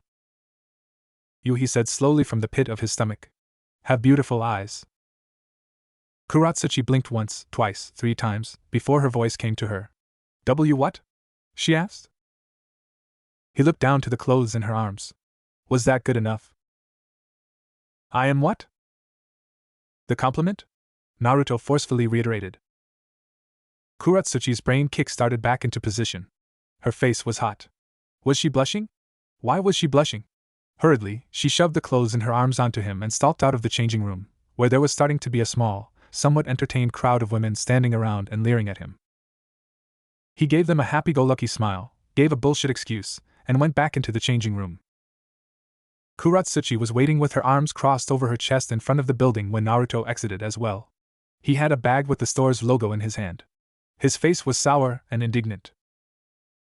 They made me buy the dress, by the way, he muttered in greeting. Apparently, they don't take too kindly to cross-dressing. She shrugged like it didn't concern her. Are we going to administration now? She asked, refusing to meet his gaze. He smiled like a sadist. Not by a long shot. She glanced at him with equal parts apprehension and confusion. Naruto Kuratsuchi screamed as she jumped away from ninja dogs doing their best to play catch the rogue ninja. The Inuzuka clan member next to Naruto leaned his way a few inches and asked, "Are you sure this is okay?" Naruto nodded emphatically. "Oh yeah, she's always admired the Inuzuka clan. I think this is the happiest I've ever seen her, in fact," he said as if it was the most natural thing in the world. "Once I get away from these fucking mongrels, I'm going to tear you open 3 new s, then I'm gonna shove your head up all of them." "That doesn't seem physically possible," the Inuzuka muttered. Naruto shook his head. "No, it doesn't." "Are you sure she's okay with this? It doesn't seem like she's too happy." Naruto nodded and clicked his tongue like he had forgotten to mention something prior in their conversation. "Yeah, she's a realist. She just doesn't feel right if she's not in character." The Inuzuka shrugged. "As long as there's no diplomatic incident and the dogs get their exercise." Naruto grinned. "I should start trying to apply that philosophy in my life. Simple. Effective. Straight to the point. I hope you get ball cancer." "Aren't you cutting it a bit too close for comfort as far as the announcement's going?" Naruto asked, ignoring the screaming girl entirely. The Inuzuka member shrugged. "I'm not going. Probably not important anyway." Naruto nodded as he gazed at the girl from Rock, spewing philippics that would have made pervy Sage cringe. "Yeah, you've got a point there." Team 8, comprised of Kiba Inuzuka, Shino Aburame, and Hinata Hyuga, were all walking down the street on their way to see what the Hokage was going to say when they happened on a most peculiar sight. Right smack dab in the middle of the street, what appeared to be a man was hanging upside down from his feet attached to a lamppost. This man was covered in a layer of sticky tar with a layer of white feathers on top. On the crown of his head was tied a red rubber glove cut in such a way that the fingers were arranged in a mohawk-type pattern, and his mouth was covered by a party hat painted yellow with a black line going across it horizontally, giving a beak-like look to it. "Hey guys," the man mumbled. "Think you could help me down?" Kiba squinted at the man for a few seconds before seeing the whisker marks on his cheeks and his light blue eyes. "Shit man, is that Naruto?" he asked. The bugs around Shino buzzed for a few seconds. He gave a silent nod, confirming who it was. Hinata blushed up a storm as Kiba cut the wire holding Naruto's feet in place. He fell in a clump on the ground and got up with all the speed one would expect from someone covered in tar. Kiba crossed his arms over his chest and shook his head. "Should have known that the first time I meet you in 2.5 years and you're like this. Who'd you piss off this time?" Naruto puffed out his chest indignantly. "Don't think this is a one-way thing. I'm gonna get the person who did this to me tenfold." "I don't doubt it," Kiba mumbled. "So who was it anyway? He must have been pretty good to get one up on you." "She is," a voice from behind them said haughtily. The 3 of them turned around to see a triumphant-looking girl wearing the traditional shinobi wear from Rock. Kiba would have guessed she was a boy were it not for the clarification sentence she gave. No small amount of that was due to the tussed-up hair, clothing covered in dog bitis, wild look in her eye, and the overwhelming scent of Inuzuka clan dogs on her body. Kiba spoke to her, but her attention was squarely away from the dog boy. Instead, she was studying the girl with long violet hair, red face, and body language that said she was about to faint. And it had only started once she had been confronted with the tarred and feathered Naruto. That could only mean one thing. "Where are you guys going?" she asked the three of them, cutting Kiba off mid-sentence. To the Hokage's announcement, Shino said without missing a beat, cutting off Kiba's follow-up indignant riposte. Kuratsuchi sauntered up to the still reeling Naruto, sidled up to him, and planted a quick kiss on his non-tarred cheek. "Well, don't be late, Sakura, the surprise is going to be great," she said just before body flickering the both of them away. The three members of Team 8 were, for their part, very confused. Naruto shoved Kuratsuchi off of him as soon as he could. "What was that about?" She stumbled away with her evil grin on full display. "Wanted to make your girlfriend jealous," she said simply. Naruto's eyes scrunched in confusion. "What the hell are you talking about?" She looked at him quizzically. "The girl with the long hair? That wasn't your girlfriend?" Naruto shook his head emphatically. "No. It wasn't. That was Hinata. And Sakura isn't even my girlfriend." This statement confused Kuratsuchi greatly until a flicker of realization came to her eyes. "Oh, wait. Then does that mean this Sakura chick doesn't even like you?" Naruto's visible cheeks colored red as he averted his gaze. "Yeah, so what? We're teammates." Kuratsuchi covered her mouth to contain her laughter. "Did you get friend-zoned? Oh, you poor, sweet child." Naruto growled and affronted on her, though she did not back up in the slightest. "Don't talk about shit that you don't know anything about. It's more complicated than that." Kuratsuchi shrugged. "Whatever gets you to sleep at night," she said as she turned her body towards administration. "Seriously though, we should get going. We're totally late." Naruto clapped a hand on her shoulder and shook his head evilly. "Oh no, we're making one more stop before we go." Kuratsuchi's grin rose as tall as his challenge. "Okay. Better not cry to your mommy when I beat your ass, though." Naruto's smile matched her own. "My mom's dead." She shrugged. "So is mine." Kakashi's feet landed on the soft grass just before three wooden posts protruding from the ground. The field was nostalgic for all sorts of reasons and brought back many memories he would rather remain quashed in the small parts of his mind, but he wasn't standing in that field for them. He was standing in front of the two teenagers he had been looking for the better of 15 minutes. At least Naruto was predictable in some senses. He didn't know what he would have done if Naruto and Kuratsuchi were somewhere only they knew about. Though if it weren't for the scent of Naruto that he had become associated, he wouldn't have known it was him to begin with. Although most of the feathers had been brushed off, Naruto was still blackened with tar, and now had pieces of twigs and leaves stuck to his body. Next to him was a vaguely human-shaped thing he surmised must be Kuratsuchi. She was covered head to toe in paints, primarily pinks and lavenders, and for some reason was wearing a tutu. The two of them were laughing between panting breaths as they laid against the same wooden pole in the middle. Kakashi sighed and took out his porn as he beheld the two. "Hello, Naruto," he said evenly. Naruto's attention flickered to the scarecrow, signaling cheerfulness to come out from hiding. "Oh, hey Kakashi-sensei. How's the life been?" "I've gotten." Naruto paused and grunted as he brought himself back up. "I've gotten a lot stronger over my training trip. I could take those bells all by myself now if I wanted to." Kuratsuchi crackled up with renewed laughter. "Wow, you leaf ninjas sure have some weird practices." Naruto turned around to look at her. "What's so weird about snatching bells?" Kuratsuchi's half-lidden eyes and slightly open mouth were indications of her being drunk off of laughter. She was absolutely giddy with herself. "Oh, thought you said balls." Naruto cracked up laughing as well, making Kakashi almost sigh. "And she wasn't the only one drunk off happy either. A lot of people are looking for you too," Kakashi tried to say as menacingly as he could. The blonde teenager in question shrugged. Yeah, I know." He offered a hand to the prone girl, who accepted it and pulled herself up. "We're going." Kakashi shook his head and put two hands on either of their shoulders. "Brace yourself," he said. The two teenagers stumbled to the floor, sprinkling flecks of paint and smears of tar all over the ground. It was rather cramped, with all the world leaders, the members of the contract, and now Kakashi standing with his hands covered in either black tar or multicolored paint in the middle of it all. The faint booming of Jiraiya's enhanced voice could be heard up on top of the roof. As soon as he could, Kakashi's body flickered out of the room. Tsunade was the first one to move, standing Naruto up by the scruff of his collar and looking him straight in the eye. "Where have you been?" she asked furiously. Naruto shrugged in a show of mass disrespect. "I got lost on the road of life." Tsunade growled at him lowly as she stared him in the eyes. He could tell she was deliberating between chewing him out right then and there and waiting for when there was more time. When she didn't respond right away, Fu stepped forward and asked what happened to you two, with a worried quaver in her voice.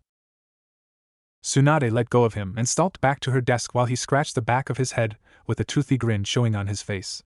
It's you'd have to be there to get it. By now, Kuratsuchi was up and at him too with a comparative smile. But what really matters is that I won. Naruto scoffed. You wish, princess. She crossed her arms over her chest and leaned back a little bit. I literally tarred and feathered you. That can't be beaten. And I got you to fall into a Punjabi trap filled with princess paint. I think that's a top. Is not. Is too. Enough. Tsunade barked out.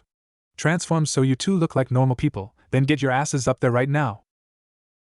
Naruto's and Kuratsuchi's spines stiffened, and they both rose a hand up to their foreheads to salute. Yes sir /Raito.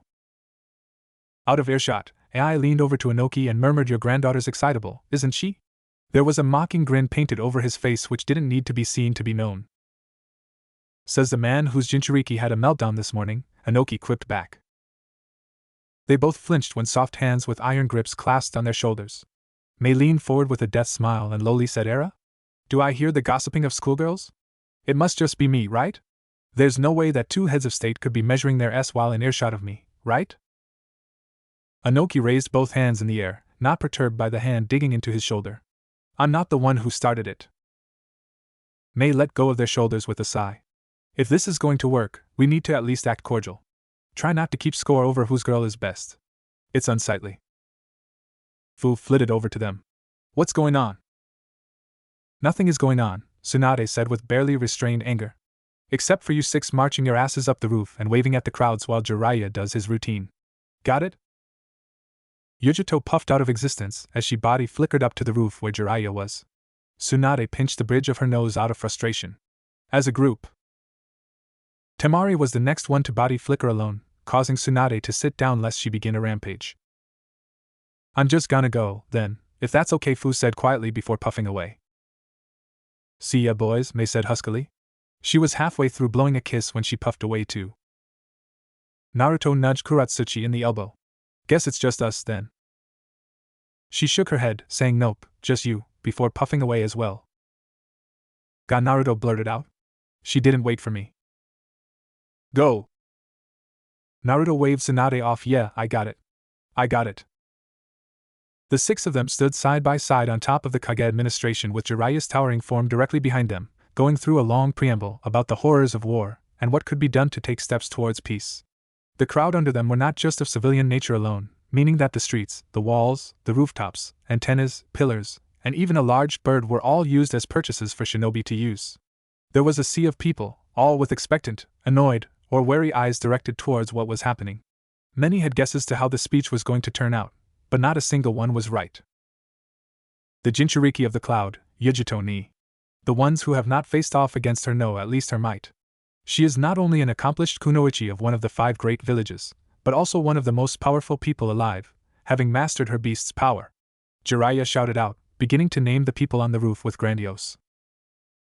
As he paused, there was a smattering of uneasy murmuring in the crowds of the people. The eyes of the people reflected equal parts awe and fear. Yujito shifted her weight from side to side. She didn't know how uncomfortable it was going to be being stared at by a whole village of people until it was happening. To her, all their eyes were searching her up and down, looking for any weak points that they could try to exploit. Her eyes flickered over to the end of the line, where Naruto was. His stature was straight and tall with a beaming smile on his face. He wasn't only okay with the attention, he basked in it like a cat would in sunlight. She had the feeling that if he was standing next to her, she'd be able to rest easier, prompting a particularly lascivious assault from the demon in her body. Daughter of the previous leader of Sand and sister to the current leader, Temari no Sabaku. Not only of a noble bloodline and proud posture, this girl, no older than 18, is one of the youngest jonin among the Sand population of shinobi to attain that rank and has mastered the usage of wind arts to a degree few ever have. Temari was used to such gazes. Not only from the people staring at her on the streets, but because she was sometimes invited to the speeches her father gave, few that he did. She had been shy the first few times, but had grown used to the stares over time. As she looked down and back at the people of the leaf, even recognizing a few of them, a strange flicker of hope began to kindle in her chest. There had already been hiccups aplenty, But if the contract worked as intended, it could mean a demilitarization of the entire continent.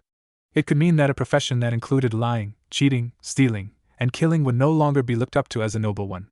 And besides, her day-to-day had been, until then, sorely lacking the sort of unrestrained joviality that Naruto often brought along with him. It could be a nice change of pace to travel with such a man.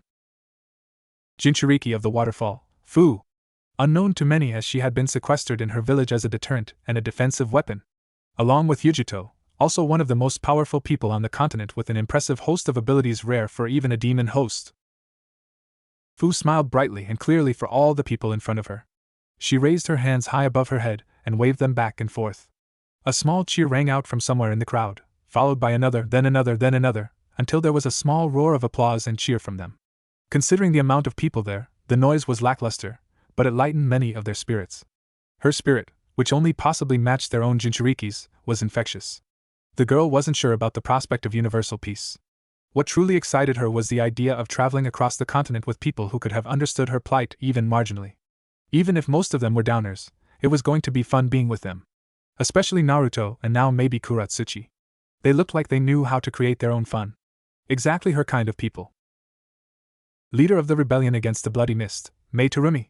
Having mastered 2 different types of bloodline releases, she has led a new future to her village. Already, her populace has praised her for the practices she has put in place. Another one of the most powerful people on the continent, and a born leader. Mei smiled serenely as she waved to the crowd sedately. She'd been through the rigmarole of addressing populaces and had every part of her body perfectly practiced towards lifting the people's spirits. A whistle rang out from the audience, making her smile draw upwards ever so slightly. Soon, there was more whistling, though this was quieted much more harshly by the attending partners of the whistlers than Fu's exuberant waving. Granddaughter of the current Sechikage of Rock, Kuratsuchi. With a bloodline limit of her own that she has mastered, she has won the hearts of the people of Rock. Noticing that was all the introduction she was going to get, Kuratsuchi turned back at the man and gave him a death glare, not that it made him falter all too much. She turned around suddenly, stomped up to the railing, put a foot on the top and struck a single fist in the air. "Let's hear some noise!" she shouted out at the top of her lungs. At first, there was only stifled laughter in the audience, but there was soon a raving cheer going across the sea of people. People began to compete with how loud their voices could be, and even stark haters of Hidden Rock felt a light grin tug their lips. She crossed her arms and stomped her way back in line, leaving a line of colorful paint on the ground unseen by the people. As soon as she was back next to Naruto, she nudged him in the shoulder. "Beat that," she said in challenge. He grinned. "Oh, I will." Naruto Uzumaki. Many of you all know him as a prankster, a hell-raiser, a loudmouth, or a little brat. Naruto turned back and gave the old man the stink eye. Jiraiya had to pause as a slight chuckle overcame his seriousness for a second. As soon as that happened, there was a smattering of laughter among the audience too. Jiraiya straightened himself out and put his serious mask back on. And yet many of the people here today have heard of him. You have seen him during the Chunin exam several years ago. You've heard tales of his exploits, of his relationships, of his very goals, with doubt and disbelief. But any of you that have met him know about him. You know that he will be the last one to give in. He won't ever give up, because that's his shinobi way. That's the way he lives his life. He's grown now and has been trained by myself all the way. The reason for this training is to help him contain the 9-tailed demon fox sealed in his gut. And just like that, there was silence in the audience. From disbelief and confusion from the younger generation and shock from the older. Thanks to the silence, Jiraiya's voice was all the more louder. Many of you already know this, but the younger generation does not. Naruto Uzumaki had the Kyuubi sealed in his gut by the 4th Hokage, Minato Namikaze, with the help of his wife, Kushina Uzumaki. That is the way that he defeated the Kyuubi, as a tailed beast can never be truly defeated through conventional means. Kuratsuchi felt her stomach tighten up. All of a sudden, there was a constellation of dots in her mind, trying to make connections as fast as she could and not liking the result that they were coming out to. And if any of you are wondering what happened to the 4th Hokage's secret wife, Kushina Uzumaki, well, she died protecting her newborn son. Everyone's eyes grew in the audience at the reveal of this new information. A few had already figured out what Jiraiya was going to say next, but most were just too shocked by the information to do anything, Kuratsuchi included. But worry not, for her son has survived all this time. And his name is Naruto Uzumaki. Kuratsuchi's stomach twisted itself in knots. She couldn't move anymore. She couldn't think anymore. She couldn't even hear the cheer raised throughout the crowd as Naruto incited more excitement, than she ever could. She didn't see the triumphant smile on his face, and she didn't feel the nudge against her shoulder from him. There was no jutsu entrapping her thoughts and movements. The chains that bound her were securely made from forged and hardened rage, long thought to have been bottled back in the recesses of her mind, only to find it brought back with enough force to temporarily paralyze her body. Jiraiya began to lay out to the plan of the countries, but she didn't hear them. Eventually, the leaders of the respective villages popped up there behind them, but she didn't feel them. Naruto leaned to the side and asked if she was okay, but she didn't even notice him. She couldn't. How could she? How would she? Because she was standing next to the son of the man who killed her mother. She snapped back to reality when she felt the cold, withered hand of her grandfather grab her elbow suddenly. Her breath got caught in her throat, and her spine snapped straight. "Don't make a scene," he hissed so lowly that it was only audible to her. The sound of her teeth grinding together assaulted her inner ears. She couldn't unclench her teeth no matter how hard she tried. Her face was screwed up in anger, though she doubted anyone noticed. All the people in the crowds were looking at each other or milling about with any number of differing emotions on their face. She only had one emotion available to her. But Gramps. "If you make a single sound more, I will make you so heavy that you won't be able to stand for weeks." Kuratsuchi bit back her tongue and closed her eyes. She felt a hot wetness on her cheeks. Was she crying? Too many emotions that she had thought were long gone began to bubble up in her chest. Sadness, anger, frustration, fear, doubt, and above all, helplessness. As she glared at the teenager next to her, him waving out to the crowd and blowing raspberries in an utterly humiliating display of juvenility and childishness, Kuratsuchi felt the most intense sensation of helplessness well up inside of her.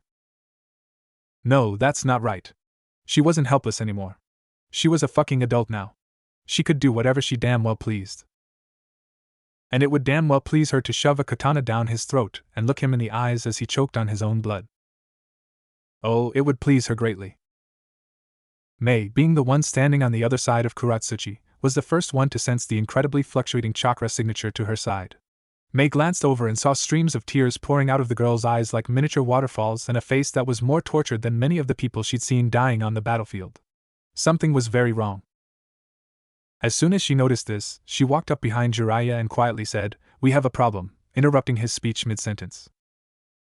Without changing his facial expression in the slightest, Jiraiya nodded ever so slightly, and immediately pivoted away from the point he was making with promises of more minute details trickled down by the elite shinobi. By the time they had turned around, there were only 4 members of the contract standing in a line. Kuratsuchi was gone, having brushed past her grandfather, leaving him flat on his ass on